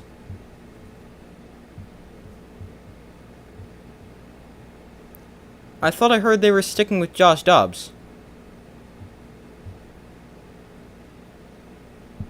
Oh, I did not realize Nick Mullins played. Or did Josh Dobbs get hurt?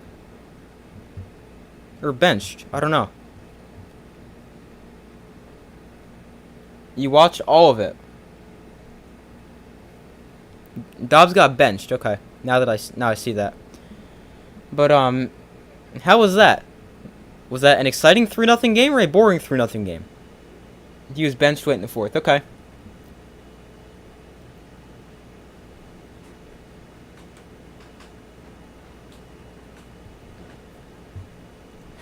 I mean, that was insane. Just 3-0.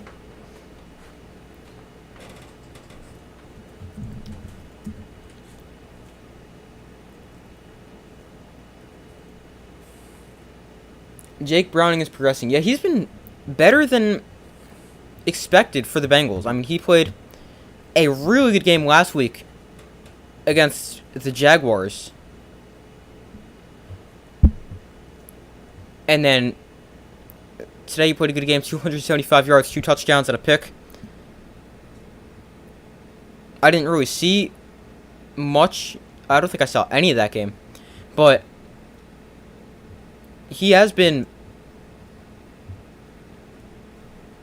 progressing now up to 924 yards and 5 touchdowns. Last week, threw for 354 and a touchdown. This week, 275 and 2 touchdowns. He's run in for a touchdown both of those weeks. He's definitely been progressing. And I know it's a very crowded AFC playoff picture, but the Bengals, they're still very much in it. Because you look at the playoff picture in the AFC, you have 5 teams tied at 7-6, plus the Browns at 8-5. But I mean, really, the crazy thing is the Ravens. They've got a division lead by 2 games. The Dolphins have a division lead by 2 games, a game and a half right now. Is Burrow out for all year? Yeah, he's out for the year. But the Chiefs, they only lead the Broncos by a game, and the Jaguars, they only lead the Colts and the Texans each by a game as well. So I mean, those 2 divisions are still open. I mean, you just need. I know the Chiefs do have. Actually, no, the Broncos and Chiefs split the head-to-head, so I don't know what the tiebreaker is after that. But it is still wide open. I mean, there's a possibility. I'm not saying it's likely, but there's still a possibility. The Chiefs don't even win the AFC West. And the Broncos do instead. But, I mean, it is just a wild AFC playoff picture. Because you have really anyone still. The Chiefs and Jaguars are likely to make the playoffs, but not necessarily walks to win their division, only leading by a game. But it is wild. Browns, Bills, Broncos equals wild card. It's really wild. I mean, maybe I'll do a video on that this week of who I think will make the playoffs. Do you guys want to see that? If I were to go through and essentially predict who's going to make the playoffs and like predict the chaos in each conference, maybe we'll do a video on that.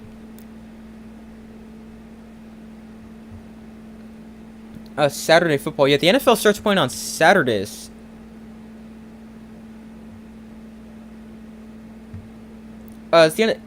In the NFC North ranked, who has the best defense? Oh, sorry, I saw that comment before. I just completely accidentally skipped over it. Very sorry about that. I would rank the defenses. I don't trust the Bears. They're last, so they're 4-3. Man, I would say the Lions, but with how they are at the top, with how they've been defensively lately, they may be 3. Then Vikings, Packers, or Packers, Vikings, somewhere on there.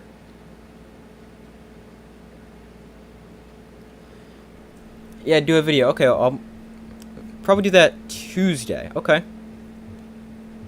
So I'm looking for videos to do. Now that the college football regular season has at least ended, I'm looking for videos to do so I'm not just doing predictions for the NFL.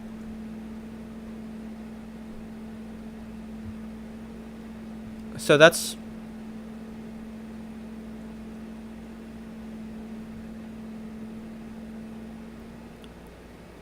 good to know. Vikings defense is definitely top 15 in the NFL. It could be. I mean, I don't really know the Vikings defense that well.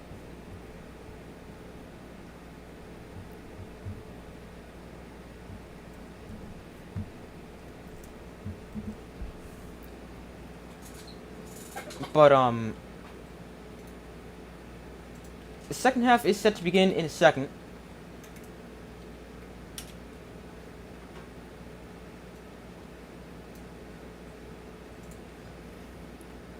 But yeah, I'll do a video on the playoff predictions, like who's gonna make the playoffs.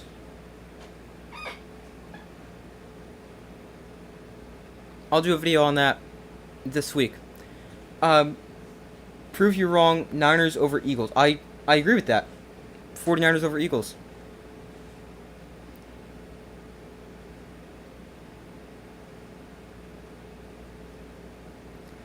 But the kickoff is a touchback, and the Eagles will take over at their own 25-yard line. Lane Johnson against Micah Parsons tonight. Parsons has 2 pressures on 9 matchups, and one of those pressures has turned into a sack. And both pressures have been under 2.5 seconds.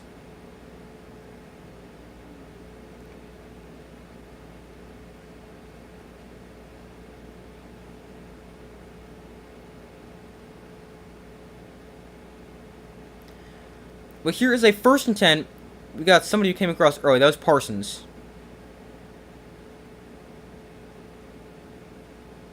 And it is offsides. So that gives the Eagles a free 5 yards.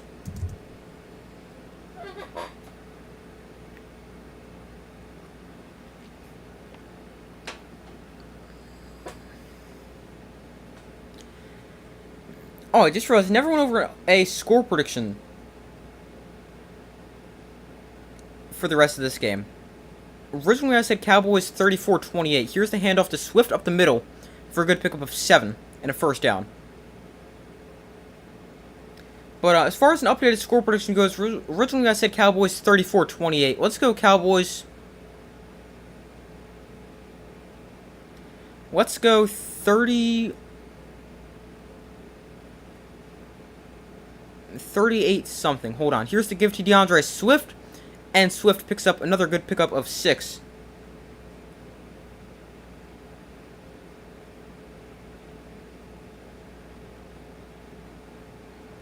But let's go Cowboys 34. Sorry, 38-20. I guess we could say that. 45-20. Okay, I'm going to say 38-20. You saw my predictions for Vikings Raiders. That aged well. Well, I got it right. That was a 3-point game. Yeah, oh, sorry, by the way, sorry I wasn't able to do a predictions video this week. I was working on it, and then by the time I would have gotten it out, probably would have been like Friday morning, so I just decided, you know, that's too late to get predictions out, so I just did a community post, so, but sorry about that. I'm gonna really try to make sure I don't miss any other videos the rest of the year. Eagles need to score this drive at least 3. Ideally a touchdown for the Eagles, but points are a must.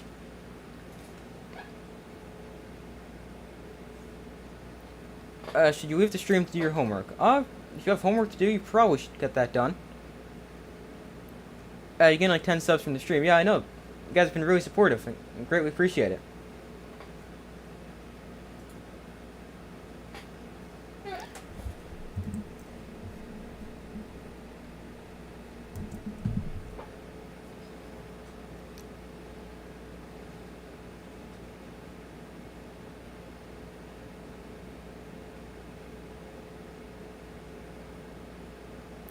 But waiting for them to come back from commercial here, the Eagles with the football early in the second half. Cowboys with this one 24-6. It's going to be tight whether or not you get to 1,000 by the end of the year yet. I hope I'm able to hit 1,000 by the end of the year. It's going to be close, though, as you said.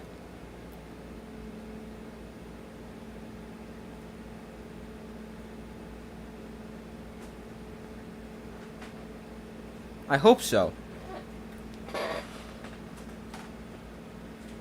But you never know.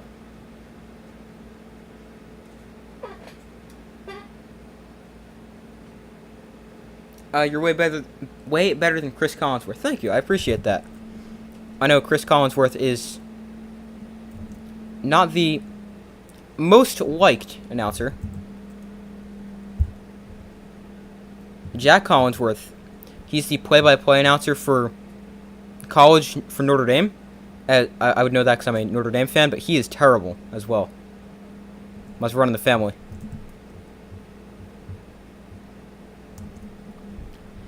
But here is a 2nd and 4.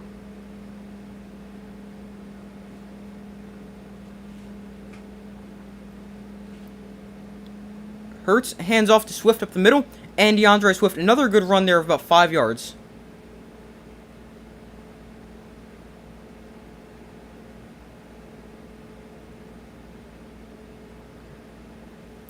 Eagles have started to run the football effectively so far in the second half.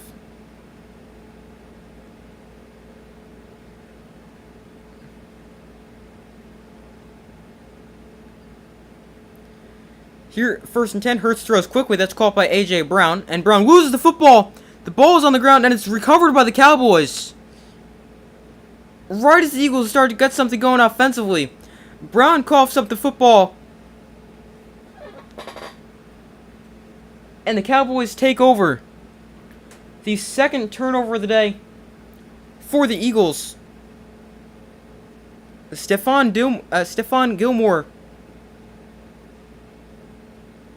forced the fumble. His knee is not down. It is a clean fumble. And the Cowboys recover with excellent field position. You like the guy... You like that guy, he does all the night games on Sunday. Yeah, Chris Collins with it. Okay. I was just saying, generally speaking, I know he's not the most liked, but we've all got some people as announcers we like or don't like, as opposed to the rest of them. Here is a second down, or a 1st down carry up the middle that doesn't gain much.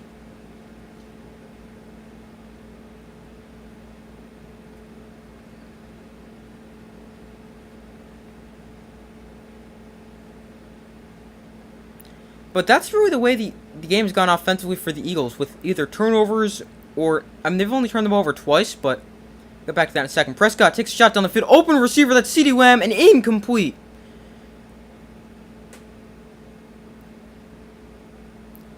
Just broken up. And that brings up a 3rd and 9.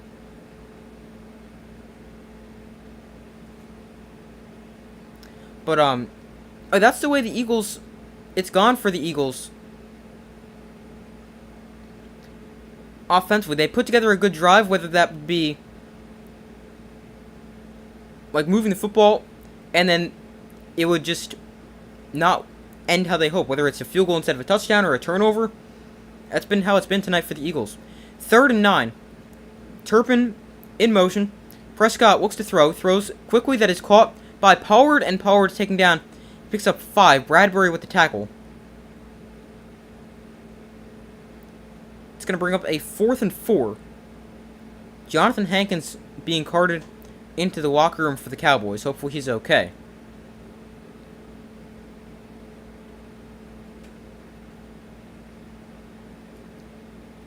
The Cowboys will punt this away for the first time today. Ryan Anger has punted 31 times this year for an average of 51 yards. Britton Covey back deep to receive. He's returned 21 punts for an average of 14 yards. One of the better averages in the NFL. So 4th and 4, Cowboys punt for the first time today. And Covey fields this at his own 8, and he's got space on the return up the sideline, and he's taken down at the 27. Really good return there for Britton Covey.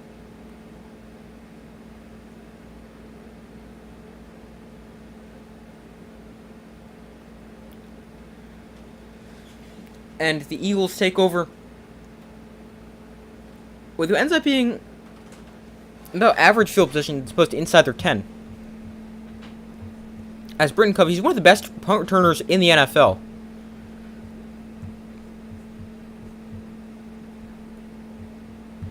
He's a smaller receiver, standing at just 5'8", 173, but he is very good with the ball in his hands, especially on punt returns.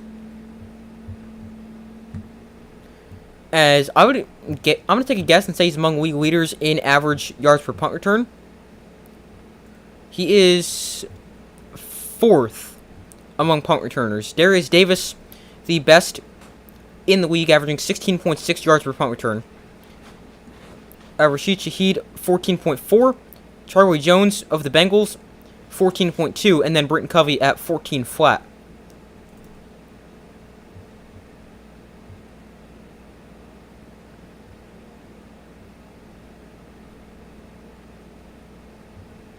So he is one of the better punt returners in the NFL. He's actually 2nd in terms of punt return yards at 295, only behind 316 for Darius Davis of the Chargers.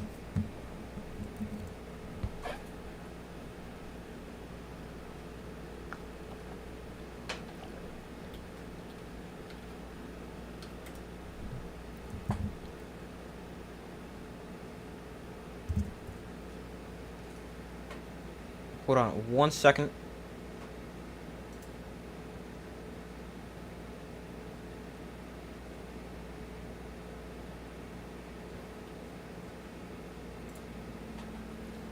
Alright, waiting for them to come back from commercial here. Following the punt, the Eagles take over at, I believe it's going to be their own 27. Let me check exactly where that's marked. Yeah, it's their own 27 after they force a 3-and-out. The first time the Cowboys go 3-and-out today. They've got 17 first downs as opposed to the Eagles' 11. The first Cowboy punt of the day. The first punt of the day by either team.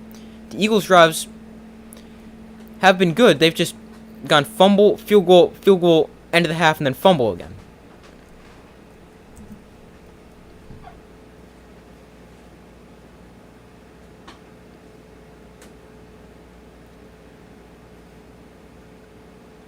But 1st and 10 here at their own 27. Hurts in the pistol. Swift at the back, wound up 2 yards behind him. Hurts off play action, looks to throw. Going to take a shot down the field. That is high throw and incomplete, looking for Devontae Smith. And that's going to work up a 2nd and 10.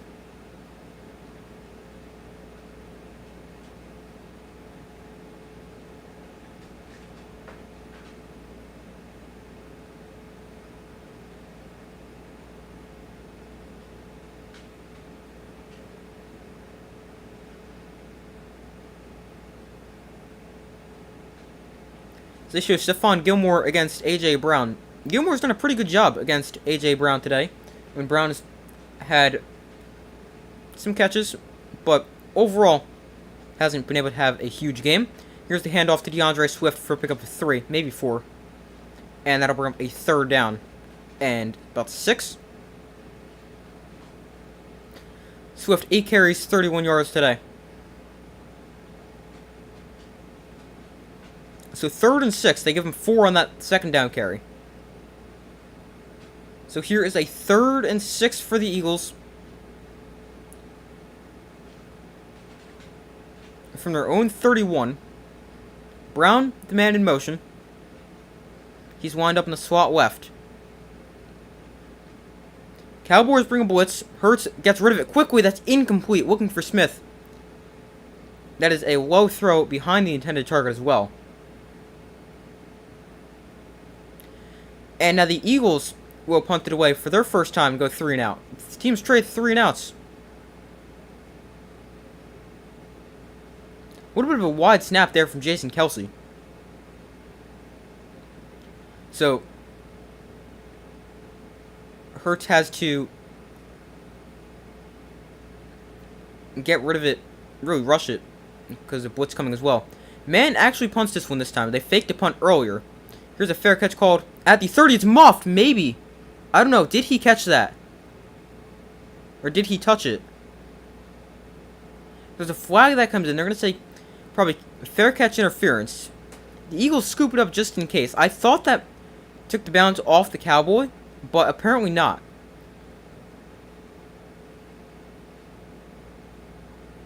No, it never hits the Cowboy returner. It hits the Eagles player in the back as he's standing literally on top of Cavante Turpin, who's trying to field that punt.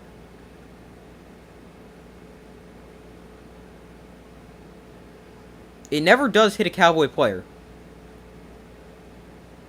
Let's see, the official's discussing this now. This is definitely kick-catch interference.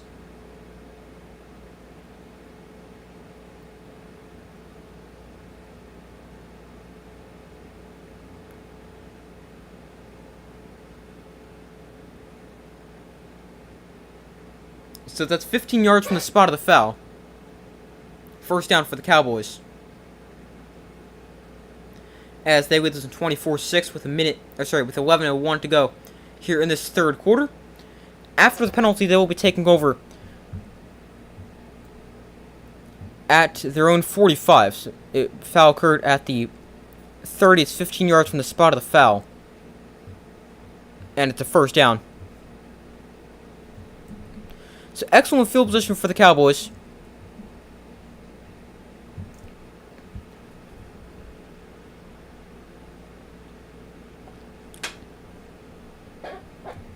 Taking over their own 45 after the team's trade 3 and outs.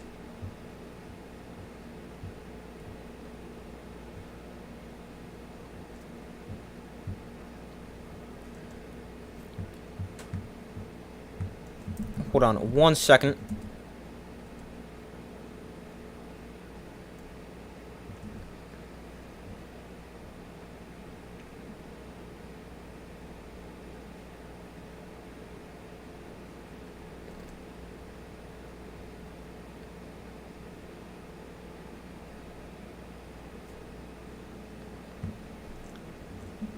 But I was just looking at the stats right here. I mean, the Eagles haven't really been that bad statistically. They just really can't stop the Cowboys. And the Eagles either turn the ball over or only kick field goals.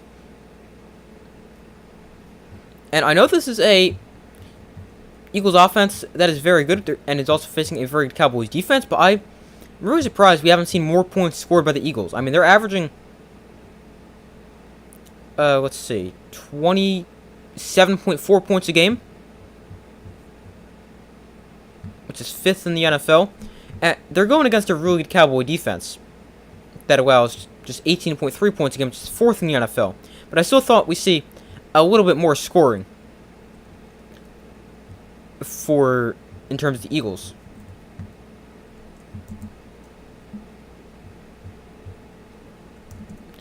But waiting for them to come back from commercial.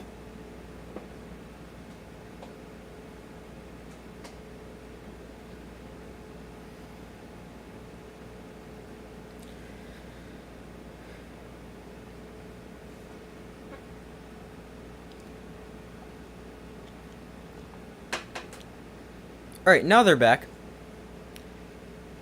But so far results in the poll. Make sure to vote if you have not already done so.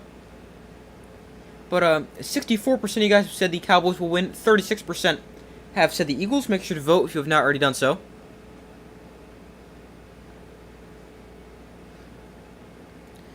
First and 10 from the 45. Prescott looks to throw. Throws over the middle. That is incomplete. Looking for CeeDee Lamb.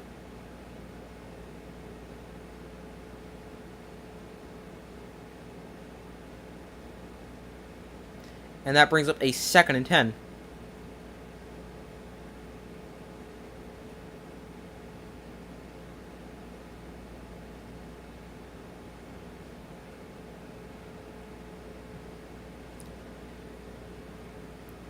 Prescott looks to throw. He's going to set up the screen here to Pollard, but that's broken up. Nice job there by 93. Don't know who that is of the Eagles, but he does a really nice job sniffing out that screen, also forcing it to be an incompletion, even though I know this is very hard to think of, especially with the speed of the game, but I mean, he would have been better off letting him catch it and then taking him down for a loss, but incompletion still equally as good, I guess. I mean, it does make a difference of about 3 to 4 yards, but still a 3rd and long. 3rd and 10 here. Prescott, empty backfield, looks to throw. He's got time. He wanted to launch deep. Now he fumbles the ball. Carter picks it up on the return. And Carter going to run this all the way back for a touchdown. Maybe that's what the Eagles need to get going. Jalen Carter with a scoop and score for the Eagles.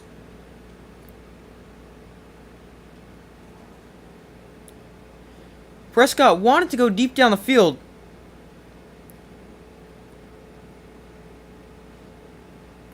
And he then doesn't. He opts to not throw it deep down the field. Fletcher Cox forces the fumble.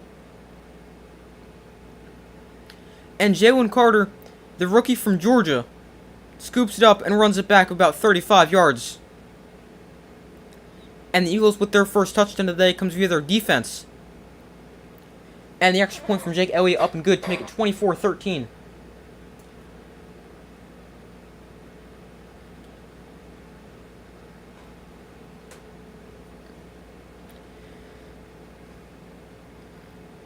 It was a 41-yard fumble return by Jalen Carter.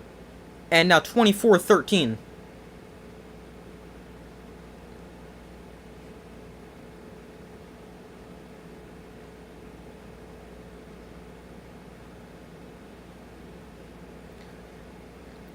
Michael Penix didn't win the Heisman. Boo. Yeah, I saw that.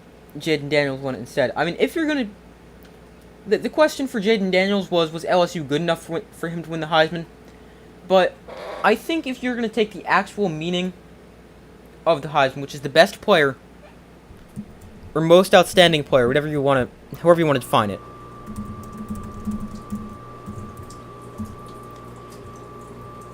It's awarded to the most outstanding player in college football. I think if you're going to actually take that meaning, Jaden Daniels was the best or most outstanding player in college football this year. Do I think he should have won? I think Jaden Daniels should have won. Now, if you're talking of like an MVP type thing, I think then you're looking at Michael Penix Jr.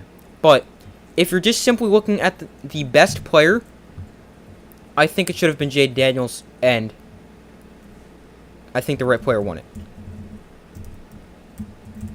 Because, I mean, if you just look at it, he had just an insane season. 3,800 passing yards, 40 touchdowns, 4 picks. That's through the air. Plus, he added 1,100 rushing yards and 10 touchdowns. That's... Let me do the math. That's 50 touchdowns.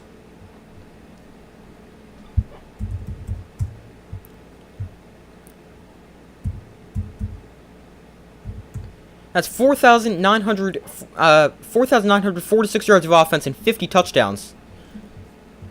Which is just a ridiculous amount.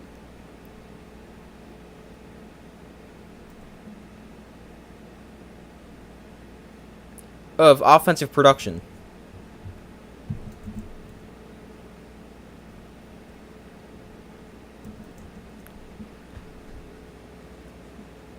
Also, without most outstanding men off the field, also Penix was the only Heisman candidate to lead his team to the playoffs, and he didn't win. Also, Washington played better teams. That is true. But, I mean, obviously, everybody loves the SEC, so they're going to say the SEC is better than the better than the Pac-12.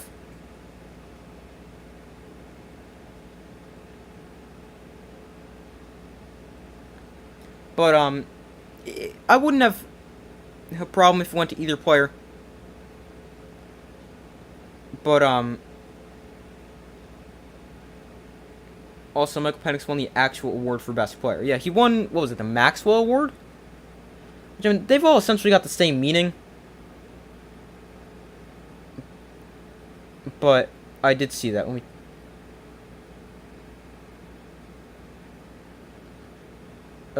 Yeah, the Maxwell Award.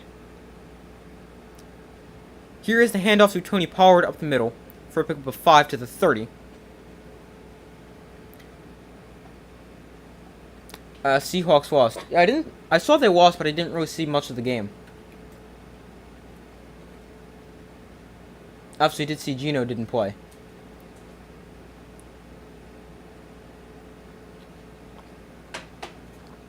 So you guys were stuck with Drew Lock at quarterback.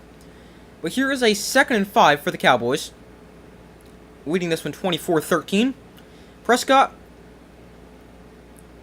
has time, looks to throw. Going to check this down to Pollard in the flat. And Pollard is going to pick up a first down. Gain 6. And a fresh set of downs for the Cowboys.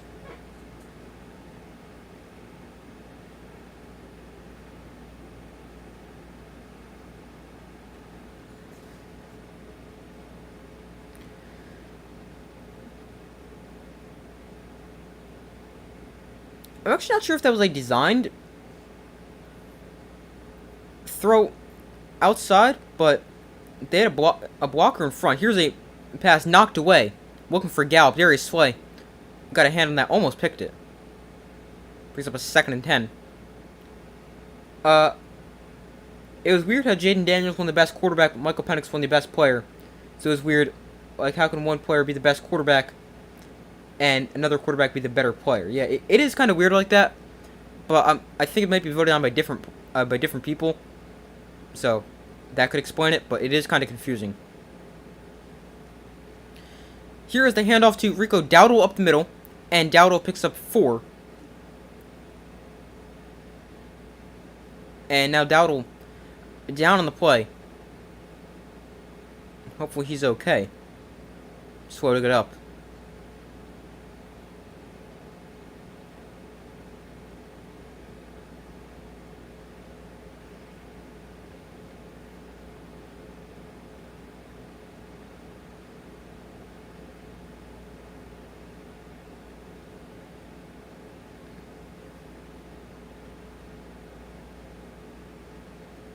But hopefully Dowdle's okay. He's still down on the field.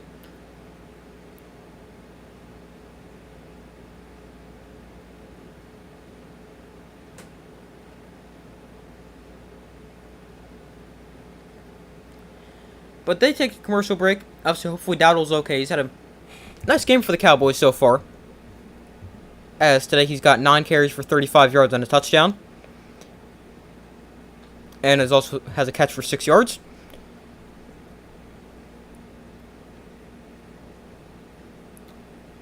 I don't know how Bo Nix got completely snubbed from everything. I thought he had better stats than Michael Penix. He had better stats. So now here's where the part where winning comes in. He didn't really... If you're not going to win... Or, I'm not saying if you're not going to win. If you're not going to be on a truly elite team like Washington was... Like if you're going to be on an Oregon team that missed out in the playoff and didn't win...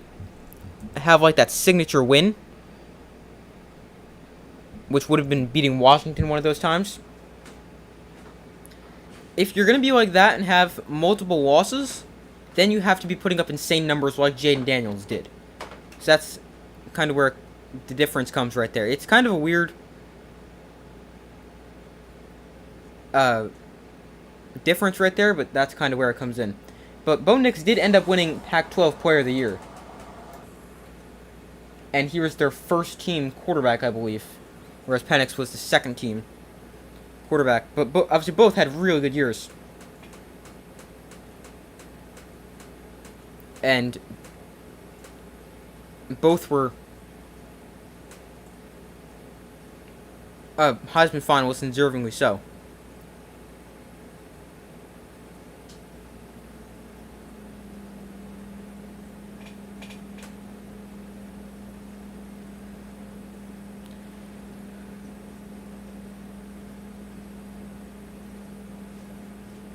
Alright, but waiting for them to come back from commercial here on the injury to Rico Dowdle.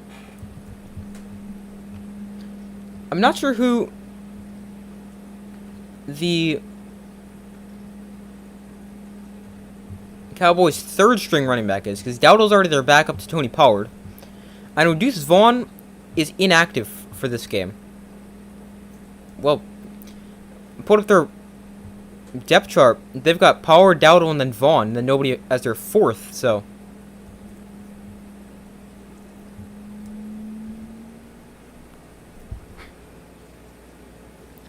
We'll have to see. 3rd and 6 from the 40. Prescott in shotgun. Eagles come after him. All-out blitz. Underneath that is caught by Ferguson for first down. Ferguson still on the run. Ferguson making cut deep inside Eagle territory. Ferguson taken down at the 27-yard line. A huge catch and run there for Jake Ferguson. And the Cowboys with a huge play against the blitz.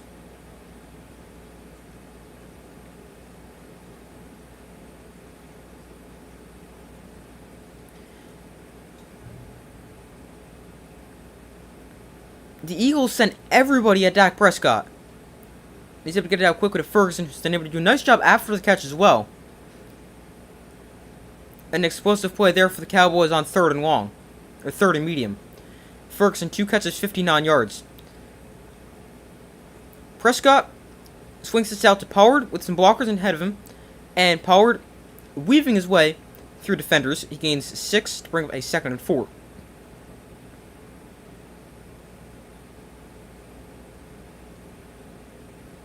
To win the Heisman Trophy, a player must summon a signature performance on a national stage. You looked it up and copied and pasted it. Oh, okay.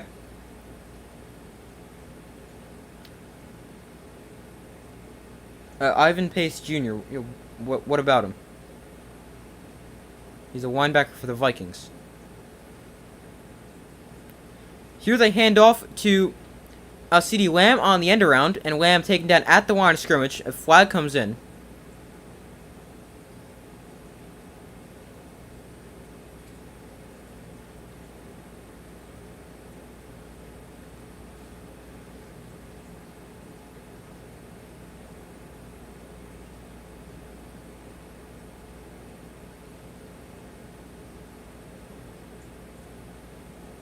We got a personal foul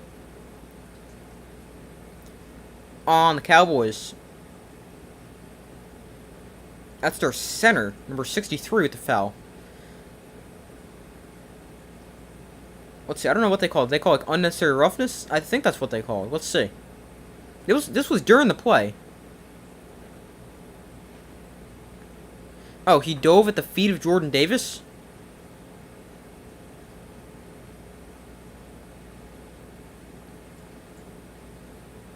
I don't know, I guess that's like an illegal block of some sort.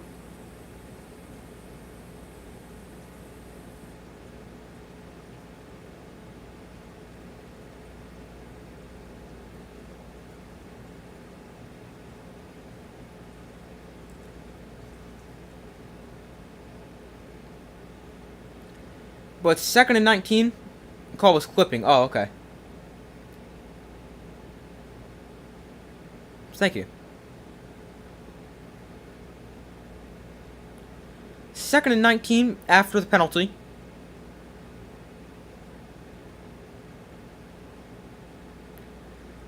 Prescott hands off to Dowdle, so he's okay. That's good to see. And Dowdle going to pick up 4 on the 2nd down carry to bring up a 3rd and 15.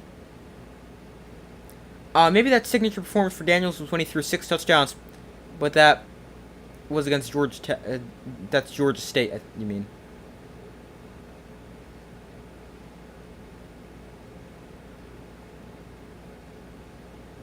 But Yeah, that's the thing. Jaden Daniels, he didn't have that, like, insane, like, Heisman moment. Although some people want to say that's when he had 8 total touchdowns against Georgia State. 3rd and 15. Prescott is pressured. He's going to step up in the pocket and run. Prescott is taken down at the 23. Another flag comes in.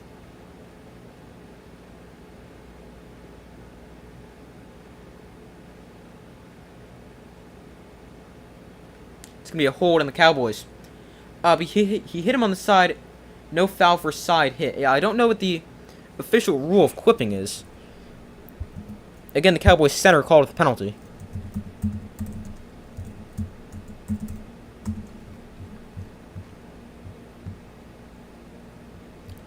Clipping.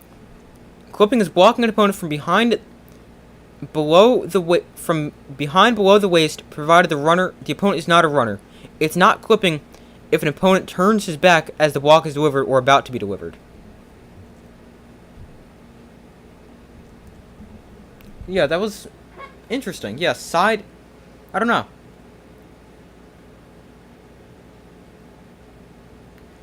Third and 25 after the penalty. Here's the give to Pollard, who's only going to get about a yard or two on the toss running right.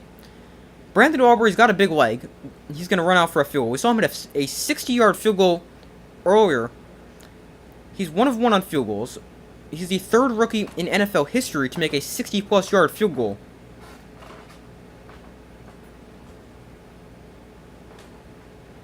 This is going to be a 59-yarder.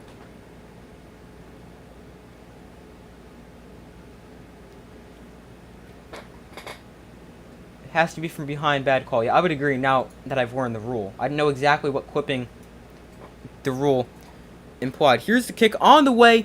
If it's got the distance, it's good. And again, it is good by plenty. Hits the back netting. It is now 27-13 as the Cowboys lead the Eagles. I mean, how about Brandon Aubrey? Remains perfect on season for field goals. He has not missed, and he now made a 59-yarder and a 60-yarder, both with plenty of room to spare. I believe both of them hit the netting.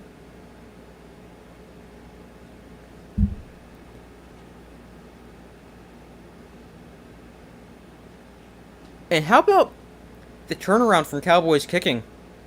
Between last year, Brett Maher couldn't make an extra point, to now Brandon Aubrey, who's nailing these 60-yard field goals.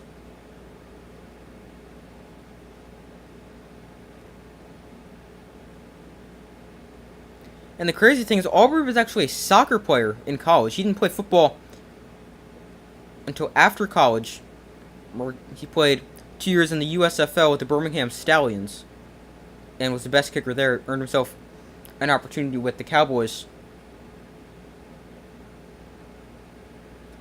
And is now making the most of it. Aubrey sends it away, and it is a touchback, so it goes sailing through the uprights on the touchback. I know this doesn't mean anything, but he actually hit the crossbar on kickoff earlier in the game. I know, I mean, he just kicked it through the uprights there, but just hitting the crossbar is what I think a pretty impressive feat, especially if he's aiming for it. But here is a 1st and 10 from the 25. The Cowboys defense allows 106 rushing yards per game, which is 12th in the NFL. Tonight they've allowed 86 rushing yards. So, right about the average. Plus, figure the Eagles got another 20 on the ground in the final 20 minutes of the game. Hurts throws over the middle. That's caught by A.J. Brown. Brown with 1st down and more. He gains 18 on the play.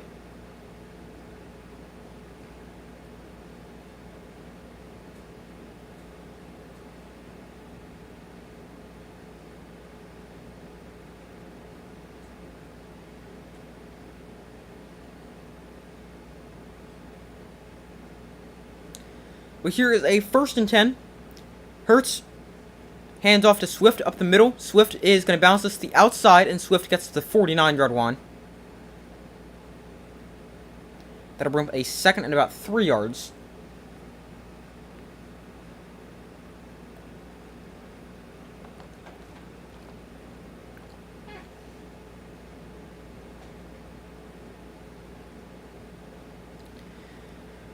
So 2nd and 3 from their own 49. 2 plays get him to just about midfield.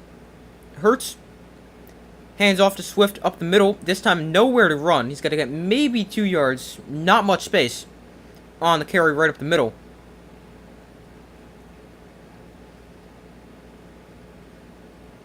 And that brings up a 3rd and short here for the Eagles offensively. 3rd and 1. We got the quarterback sneak.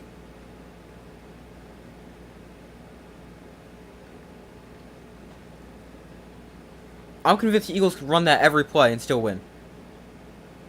Or they could run that in like a 3rd and 7 and find a way to pick up the 1st down.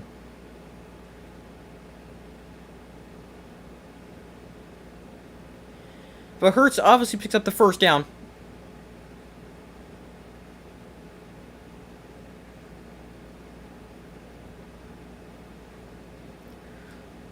So from the 47, they gain 4 on that play. 1st and 10 from the 47. Hurts off play action.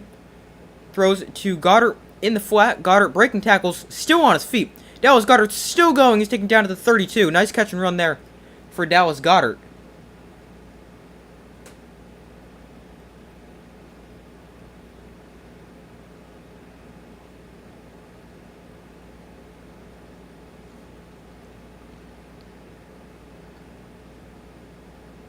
Goddard 4 catches, 30 yards in his return from injury. So from the 32, Hurts will hand off to DeAndre Swift, who's taken down in the backfield by Sam Williams. Loss of a yard on the play.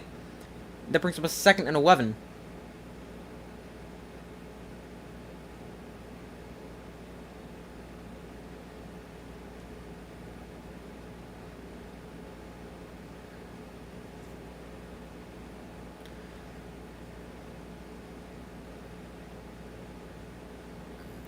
So 2nd and 11, Eagles at 20 carries, 96 rushing yards. That's 4.8 yards a carry. They've ran the ball effectively. Hurts rolls out to his right. Hurts on the run, throws downfield to the end zone. Oh, just incomplete.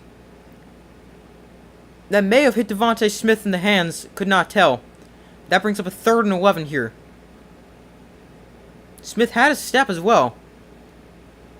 And that would have been a huge play for the Eagles. But instead falls incomplete. And for the Cowboys, harmlessly to the ground.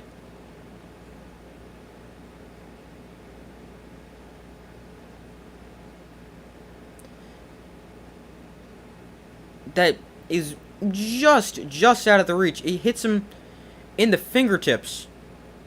And he's unable to haul it in. 3rd and 11 from the 33-yard line. Hurts in shotgun. Gainwell the back. He motions out of the backfield. Cowboys rush 5.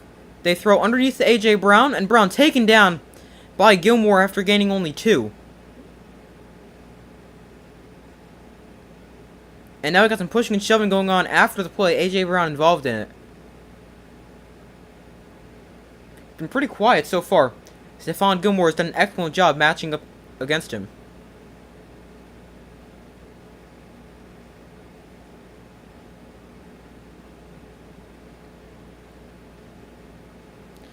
So 4th down and 9. The Eagles going to keep the offense out there to go for it, with 47 seconds to go here in this 3rd quarter.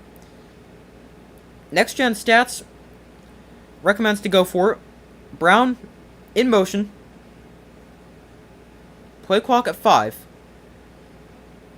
Cowboys bring a blitz. Hurts pressured, gets it out underneath. That is a low throw caught by Devontae Smith, taken down well short of the line to gain. Gilmore in there again. Pickup of just 2 on 4th down for the Eagles. Devontae Smith unable to get anything after the catch, and the Eagles turned over on downs.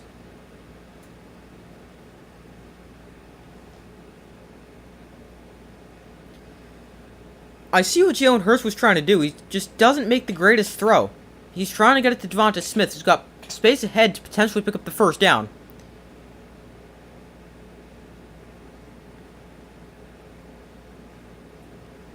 It's a drag route against man coverage.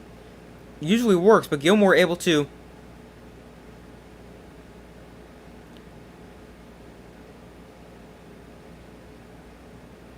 make the tackle right there.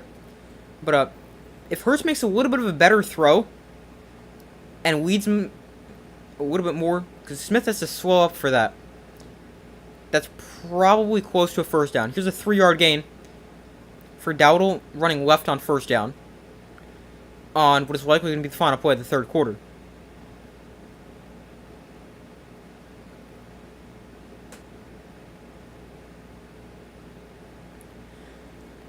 So yeah, that is the final play of the third quarter. The Cowboys lead us in 27-13. Oh, what am I doing? I'm just supposed to be changing it to 4 instead of right final. Sorry about that.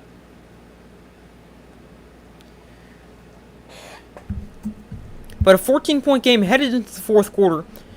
Still not over. I mean, the Eagles could definitely come back and win this game. But Jalen Hurts, very quiet. Same with A.J. Brown. He's got 4 catches, 62 yards, which isn't terrible, but I mean, it's not quite what you'd expect from him. Jalen Hurts is very quiet. He's got 135 passing yards, no touchdowns, no picks. And he's got 30 rushing yards, and again, no touchdowns. He's got just 1 touchdown. That is a defensive touchdown on the scoop and score from Jalen Carter. But the 62 yards for A.J. Brown and 4 catches is solid, but not quite what you'd expect when he averages about 100 receiving yards a game.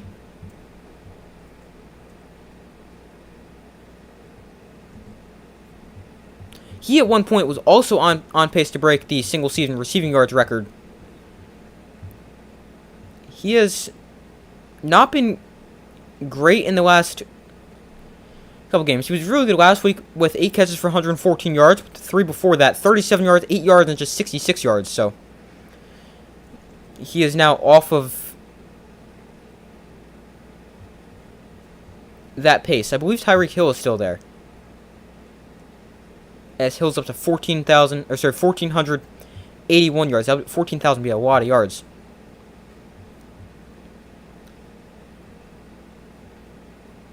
Let me calculate his pace real quick. Hold on. In 12 games, he's got 1,481. So that's 123 yards a game. He's got 5 left. That would give him 617. In addition to this, which would give him 2,035. So Tyreek Hill is still on pace to break the single season receiving yards record. What's the score? It's at the top of the screen. Cowboys 27, Eagles 13.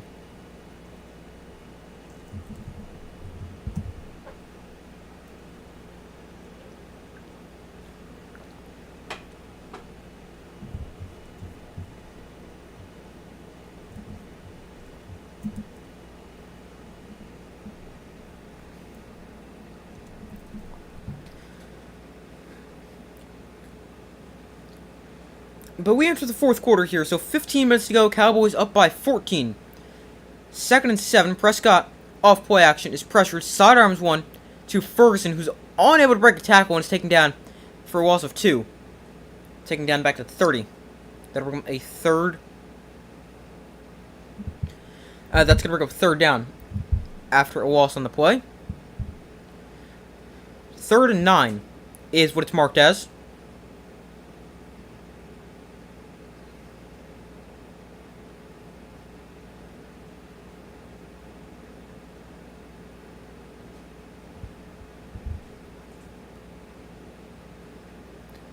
Third and 9 from the 30. Prescott has a free play.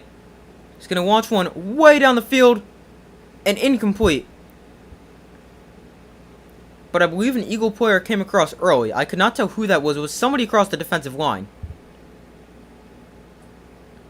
At first, I didn't know if he came across all the way and actually entered the neutral zone, but apparently he did as a flag comes in. It's number 88. Oh, sorry, 98. That's Jalen Carter. I was thinking 88. I'm not sure who 88 is, but it's Jalen Carter, 98. He does, in fact, get into the neutral zone early. 3rd and 4. Gives the Cowboys a free 5 yards.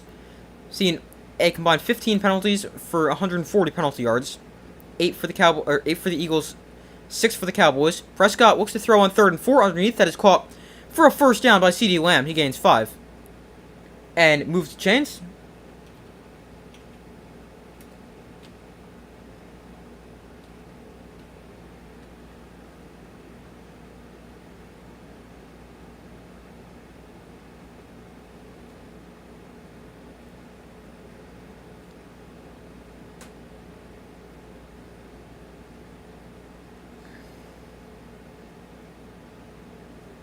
CeeDee Lamb up to 6 catches for 71 yards and a touchdown. From the 41, Cowboys have the ball. Prescott under center, hands off to Rico Dowdle, running right. He picks up 4.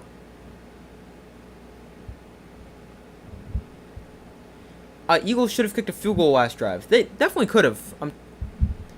How long would that field goal have been? It would not have been a short field goal, but we've seen Jake Elliott make some long ones before.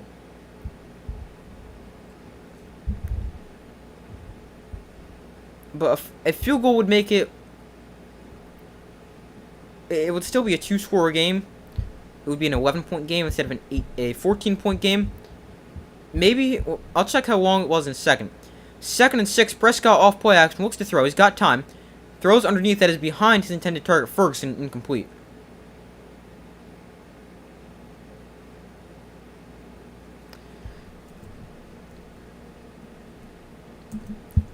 Alright, let's see. How long would that field goal have been? That would have been... They were on the 33. No, the 30. So, yeah, I probably would have kicked that at 40. Somewhere in the 40s, yeah, I probably would have kicked that as well. With it being a 4th and 9. Or 4th and 7, whatever it was. 3rd and 6. Prescott throws it. Knocked away. Incomplete. There's a flag that comes in. Bradbury in coverage. Cavante Turpin the target.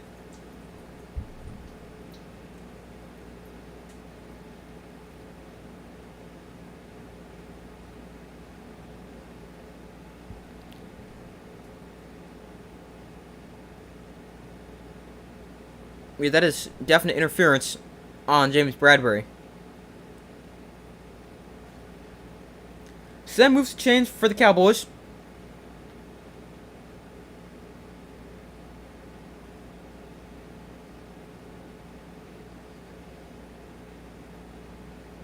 And gives them a first down on the Eagles 45. So Prescott under center. He hands off to Pollard up the middle. And Pollard gains 3 on the first down carry.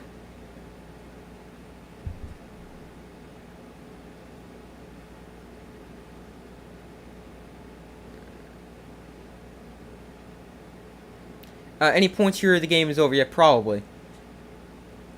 It's already a 14-point game. If you make it a 3-score game, that's going to put it too far out of reach. So yeah, I definitely agree.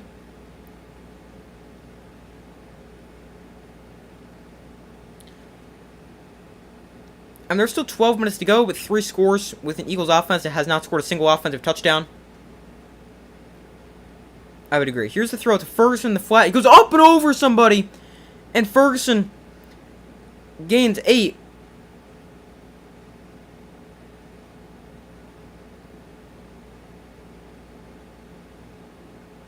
That is about the most impressive 8-yard catch and run you'll see from a tight end.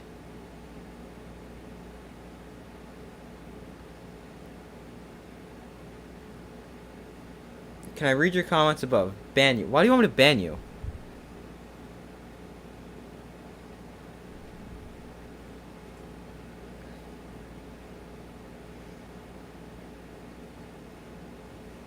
Ferguson, 4 catches, 65 yards after that play. From the 34, outside to Brandon Cooks. And Cooks with a nice pickup on the screen. He gains about 7 yards.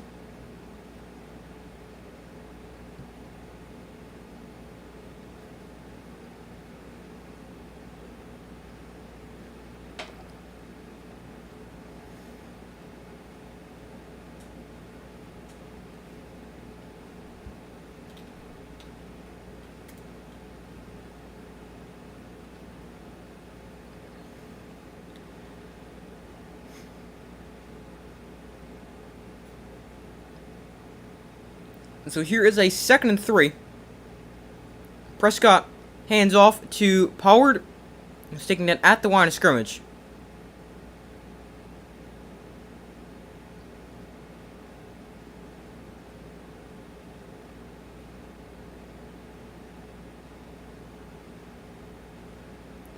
So that's going to bring up a 3rd and about 3 here for the Cowboys.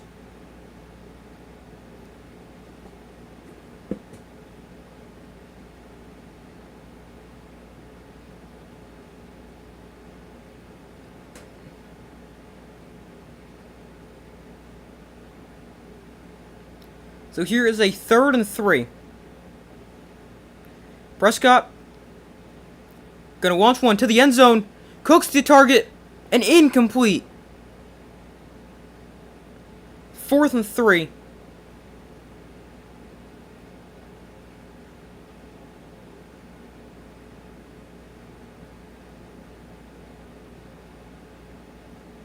Bradbury in coverage.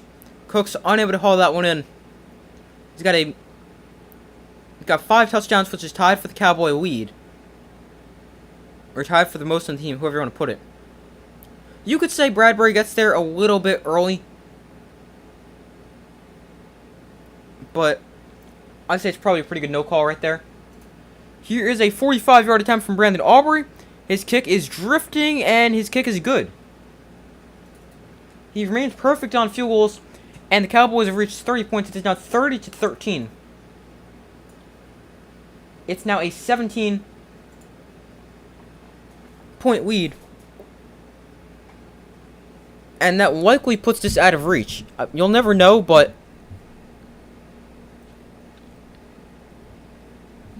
likely 17 points and 9:40 to go for an Eagles offense that has scored just 6 points. Their other 7 points came via scoop and score.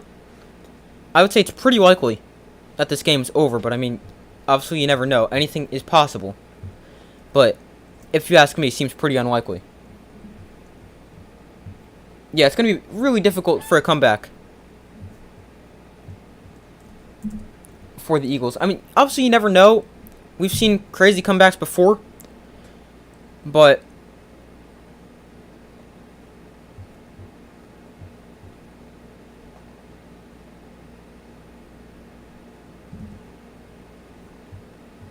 yeah, I agree. It's probably going to be really tough.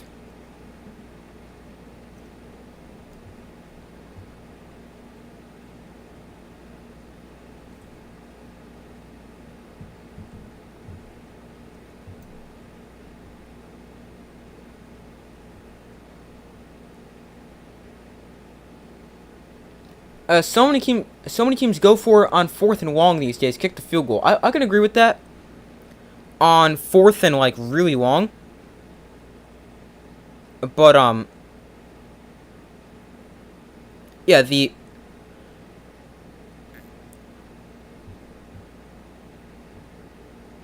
4th and long ones I would usually agree to. It obviously depends on how it is.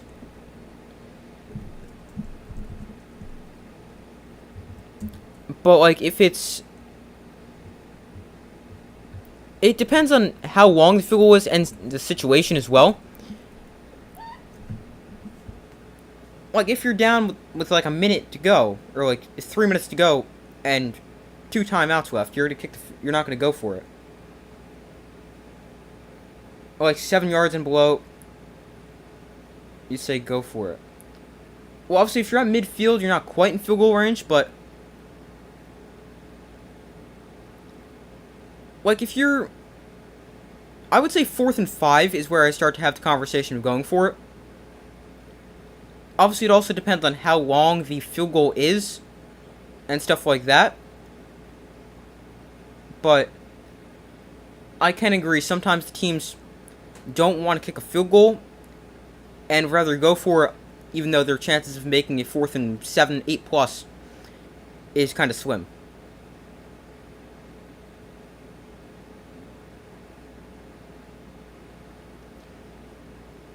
But now, like, if you're the Eagles in this situation, you come up on a 4th and something and a field goal opportunity. A field goal doesn't do you much when you're down by 17 in this.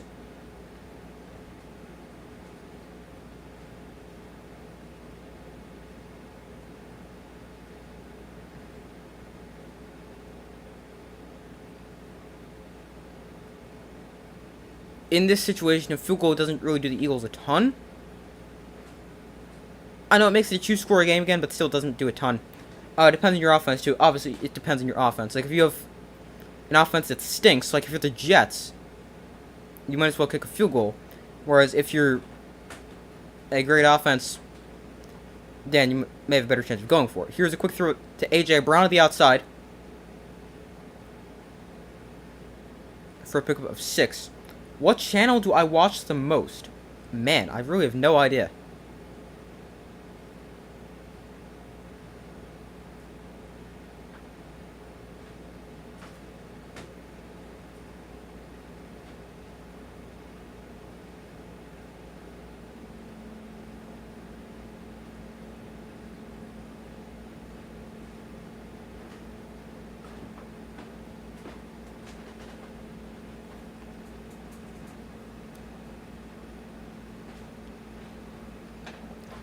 I've got an injured player down the field for the Cowboys. I don't know who that is. But whoever it is, hopefully they're okay, obviously.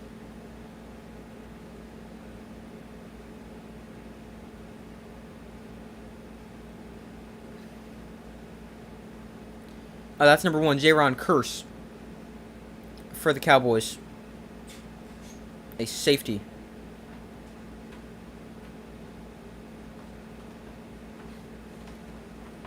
Come on, one channel? I really have no idea.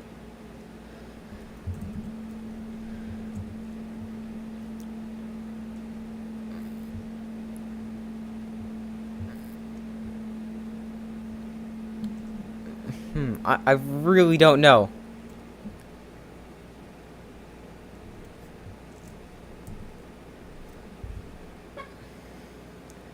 Here is a 2nd and 4. Hurts looks to throw. Hurts throws quickly. That is caught by Devontae Smith. He's across the 40-yard line to the 42.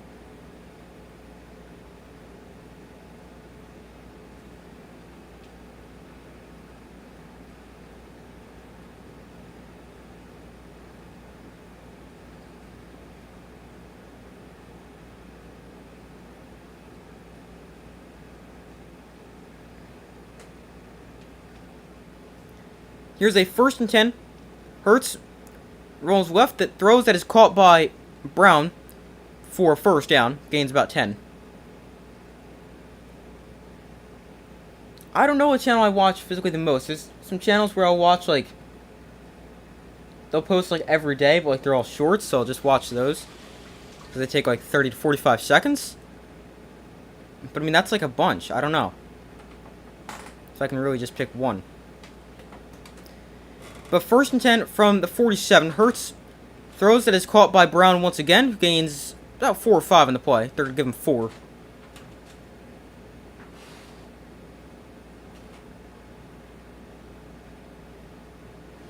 Brown, after these last few catches, up to 8 catches for 86 yards.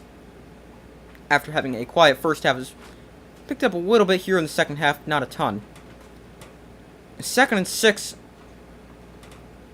They give to Gainwell running left, and Gainwell is going to get stopped after a gain of about 4 or 5 in the play.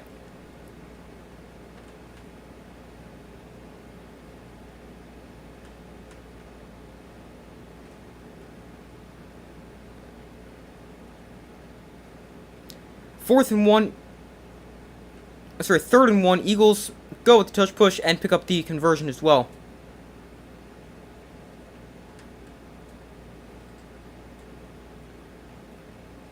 There's a flag in on the play.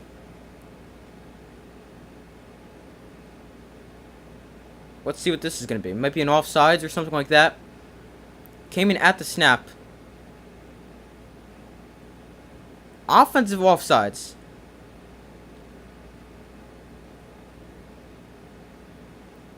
Interesting. We saw that in the Chiefs.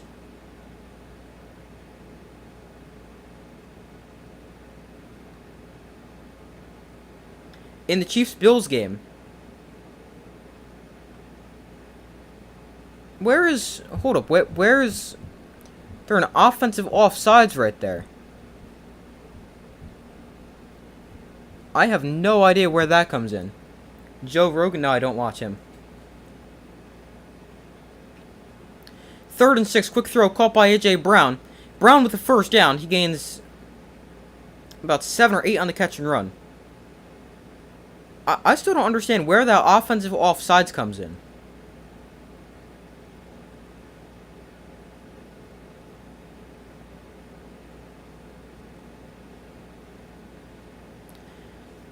But the ball now on the 35-yard line with 6:50 to go. Hurts throws quickly, caught by Devontae Smith. He breaks a tackle. Smith breaks another tackle. Smith inside the 15, taken out at the 12. Ball comes out.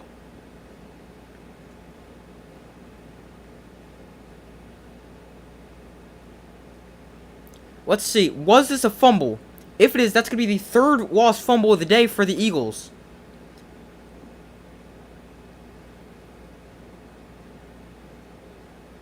Yeah, that's a fumble.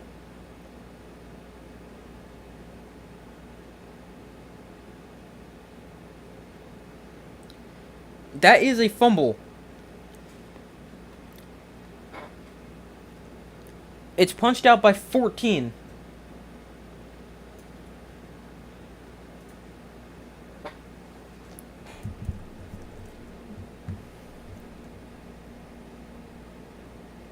That's Bell with the fumble. Malik Hooker recovered at the 12, and because he dove on it, they didn't let him get up and run.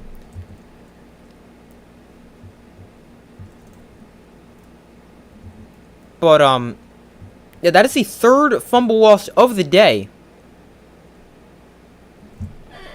for the Eagles.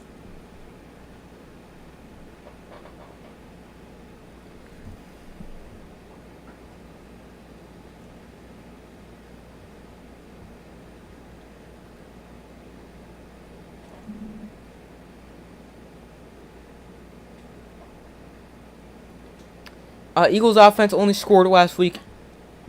Hold up. That's something blocking that. Only scored 19 last week and 6 so far today. Yeah, that. The Eagles offense, they have. Obviously, I mean, these are two really good defenses they're playing. But. It is. The offense is definitely not quite been the same as it has been over the last couple games for the Eagles.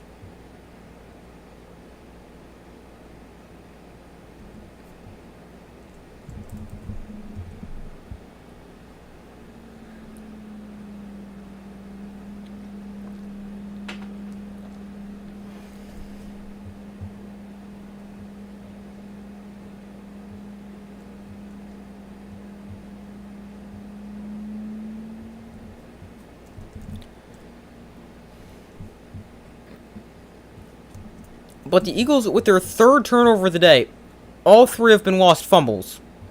Hurts has lost 1, Brown has lost 1, and now Devontae Smith has now lost 1. The Cowboys have played turnover-free football.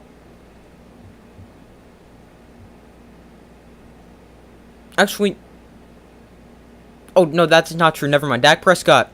I checked the box score because I completely forgot. Dak Prescott lost that fumble on the scoop and score.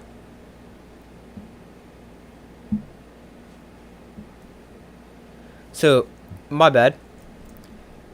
On 1st down, they run with Pollard to the right for no gain. Dak fumbled. Yeah, I just remembered that. Sorry about that.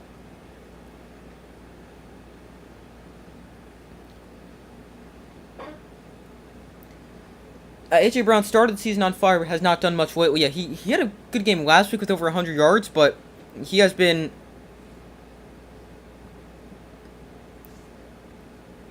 not quite as good as he has started the year. He's slowed down a little bit. But obviously still a tremendous receiver. 2nd and 9. They keep it on the ground with Pollard. Up the middle, Pollard lunges forward for 5. A 3rd and 4. The Eagles did not turn the ball over in their win over the Cowboys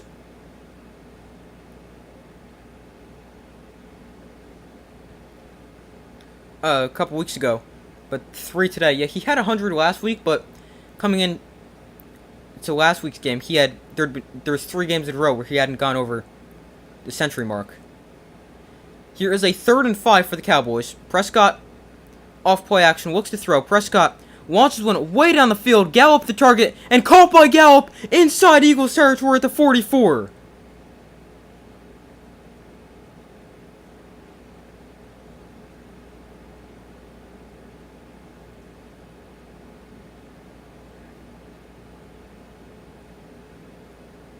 A really nice throw and catch from Prescott to Michael Gallup down the sideline.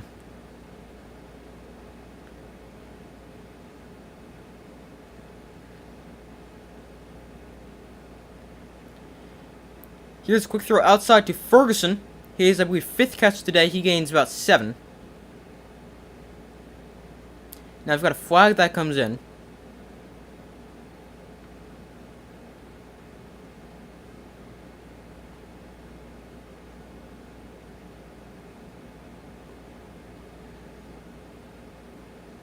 So let's check on this flag. I'll get to your comments in a second. There is no foul on the play. It's 2nd down. Why am I avoiding your comments? I'm not... Oh, sorry. I'm not avoiding your comments. I just forgot about them, so... But, channel I watch the most, I really have no idea. If I can pick a channel I watch the most. Really no idea.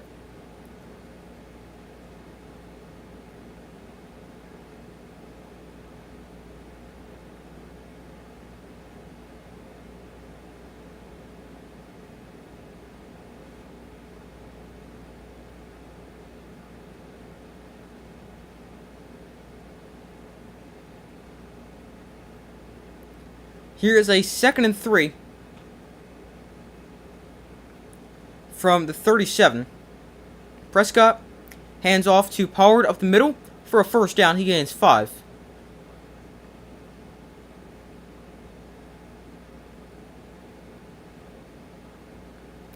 The remaining schedule for the Eagles, they have at the Seahawks. They have a really easy schedule remaining.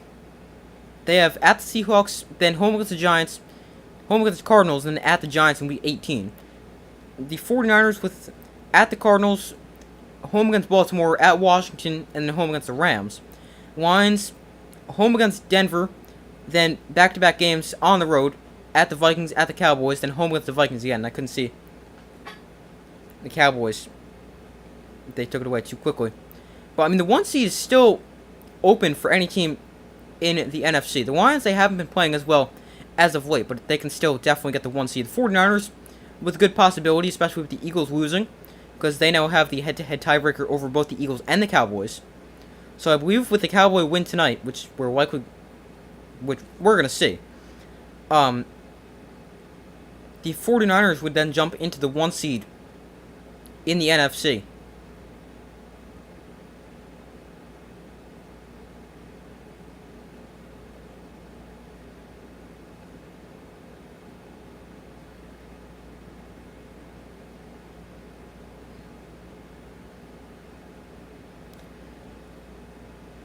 Here's the handoff to Pollard running left for a pickup of about 4.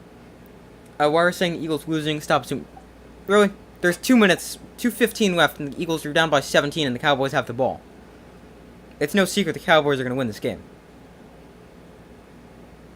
Yeah, what a blowout. I mean, the Cowboys, they've really dominated this game. Their defense only allowed 6 points. The only Eagles touchdown came via scoop and score. And overall, I mean, a really big blowout for the Cowboys and a dominant win. Now, I don't know what the tiebreakers are beyond head-to-head, because the Eagles and Cowboys would have split. Let's see, tiebreakers. It would then be divisional games for the Eagles and Cowboys. And the Eagles would be 3-1, the Cowboys would be 4-1. So then the Cowboys would technically, a win would put them in the lead for the division at the moment. Then it's record in common with common opponents. But I mean, tiebreakers, they get really confusing.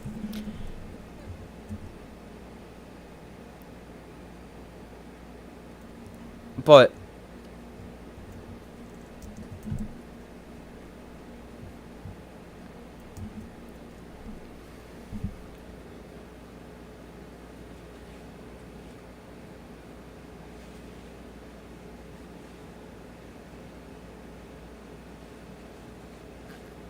Yeah, the Cowboys, they will have the lead in the division over the Eagles, and they'll have the 2 seed in the NFC, with the 49ers as the 1 seed. Like 20 minutes before you said anything can happen, then 20 seconds ago, with the Eagles losing when the game is not over. 20 minutes ago, there was still 12 minutes left in the game, so there was still plenty of time for the Eagles to come back. Now there's not any time for the Eagles to come back. Is Alabama going to the playoffs this year or not? Yeah, they are. They're the 4 seed, even though a lot of people don't think, including me, I don't think they should be there. I think it should be Florida State instead, but they are in the playoff, and they'll face Michigan.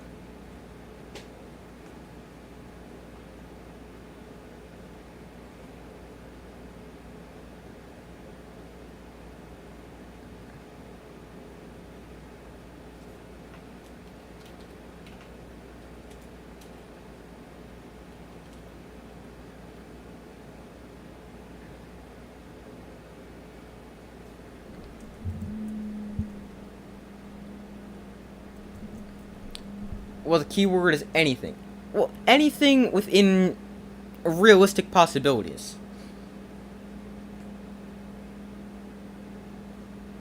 It is extremely unlikely for the Eagles to come back. Nearly impossible. I would go saying impossible. 3rd and 4. Prescott rolls out to his right. Prescott pump fakes, and he's taken down for a sack. Hassan Reddick, his 2nd sack of the day. Prescott taking that back at the 32. It's going to bring up a 4th and 10.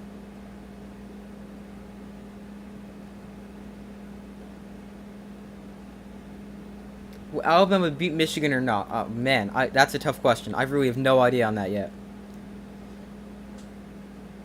But, they could. Michigan could win. If I had to take a guess right now, I would say Alabama, but that game is a real coin flip. Same with the other semifinal game, Michigan, Washington, and Texas. The playoff games should be good this year. They were good last year. I know previous years they have been blowouts, but last year they were good. This year they should be good again as well. What do you think? Do you think Alabama beats Michigan or no?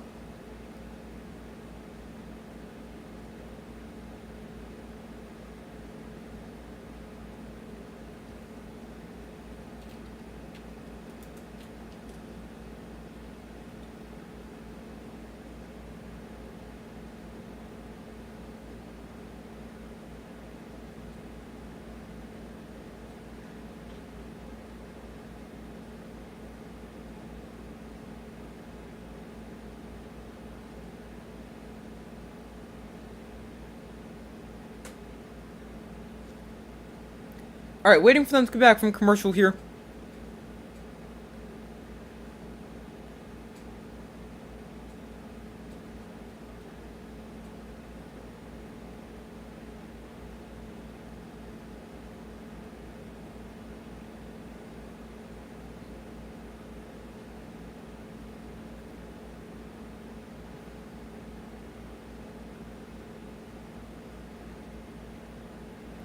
I keep telling Eagles fans that the Eagles won't win a Super Bowl with their current quarterback.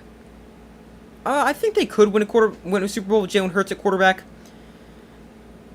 I do think he's a good quarterback, but obviously a lot has to go right for you to win a Super Bowl. I don't follow girls lacrosse.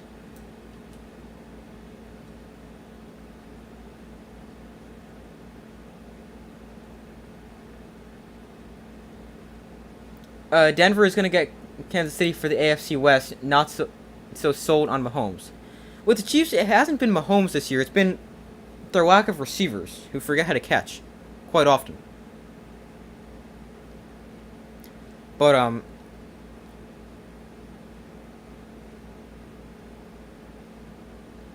it's...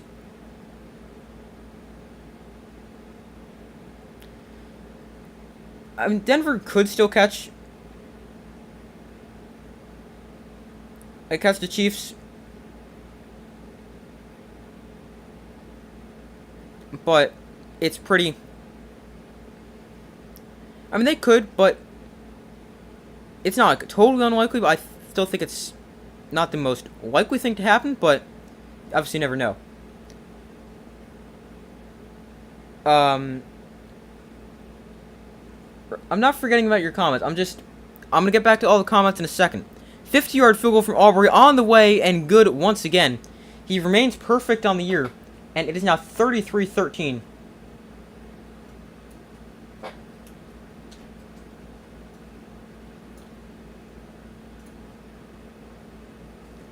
Swift curse on Kansas City. Blame Kelsey.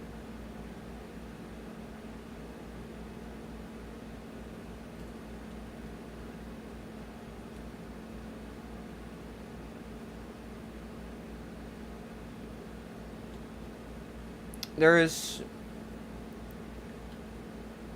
let's see. There is a minute 8 to go in the game.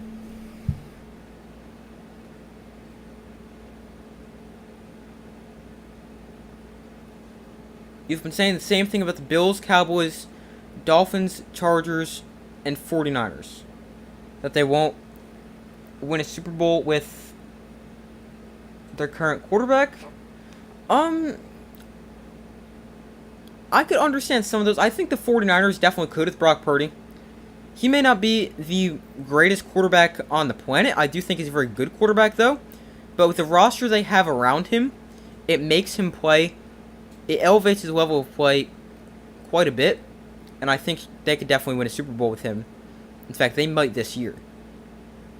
Cowboys, again, Dak Prescott, I think you could be that guy. It's just their lack of playoff success lately.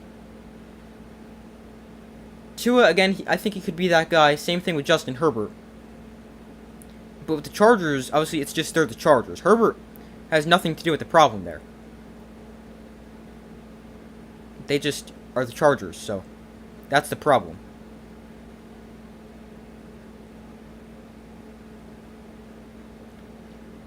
So 1st and 10 at the 25 for the Eagles. They put Marcus Mariota in the backup. He hands off up the middle.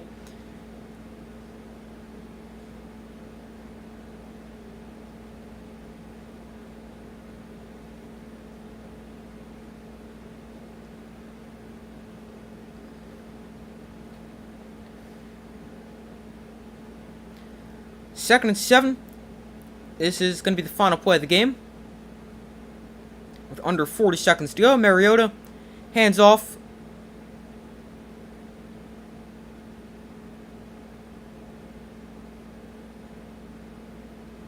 And that is going to do it. So final score, Cowboys win this one at 33-13, a dominant victory. They move into the 2 seed in the NFC. And also lead the NFC West. The NFC East.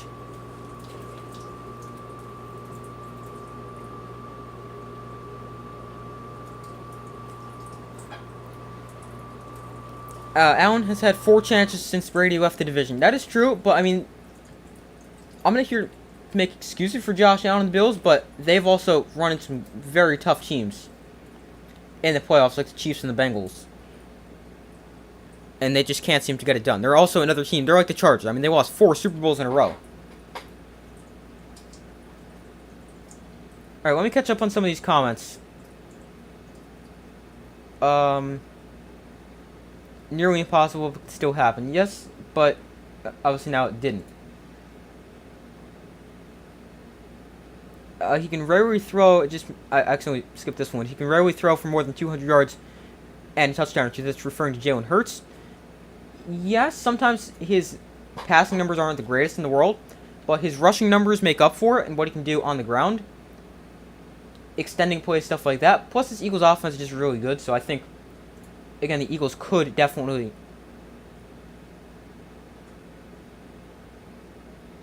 win a Super Bowl with their current quarterback. I think a lot of teams can. They just need to build the right rosters around them. There's only a few quarterbacks and teams I don't think will win the Super Bowl with their current quarterback. Those teams... let me go through team by team. Dolphins, I think, yes. Bills, yes. Jets, with Zach Wilson, no. With Rodgers, I guess so. If they can improve the offensive line. Patriots, no. Ravens, yes. Browns with Joe Flacco, no. Steelers with Pickett, probably not. Bengals with Burrow, yes. With Browning, no.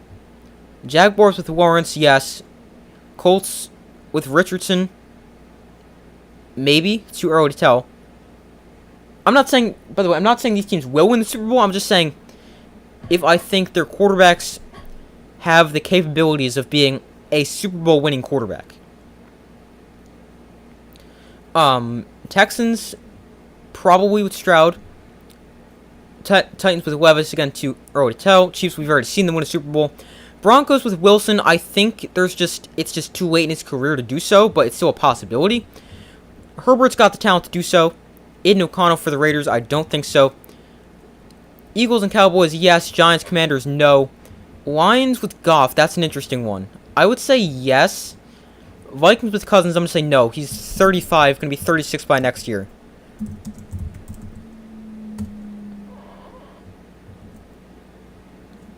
Packers with Jordan Love, depending on how he looks moving forward, but I would say yes. Bears with Fields, no. Anyone in the South, no. And in the West of the NFC, the Rams, we've seen that, but moving forward, no. And the 49ers, yes. The rest of the team, Seahawks and Cardinals, no.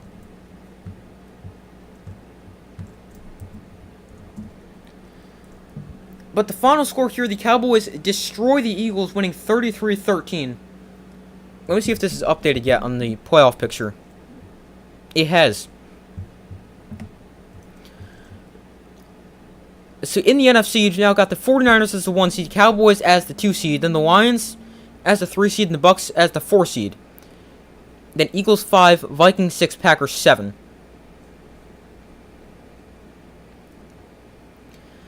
And then you've also got 4 teams tied at 6 and 7, those being the Rams, Seahawks, Falcons, and Saints.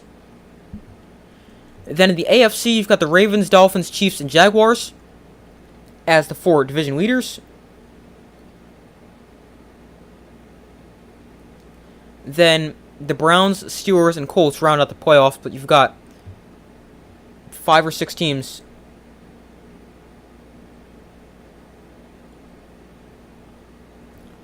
tied at 7 and 6. You've got, let me count, 1, 2, 3, 4, 6 teams. Those being the Bills, Bengals, Broncos, Texans, Colts, and Steelers.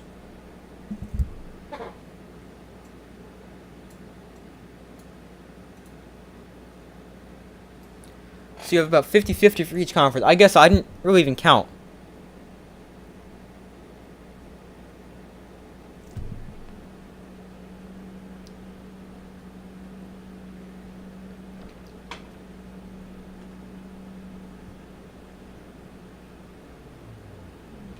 I'm not going to ban him, but please stop spamming the chat.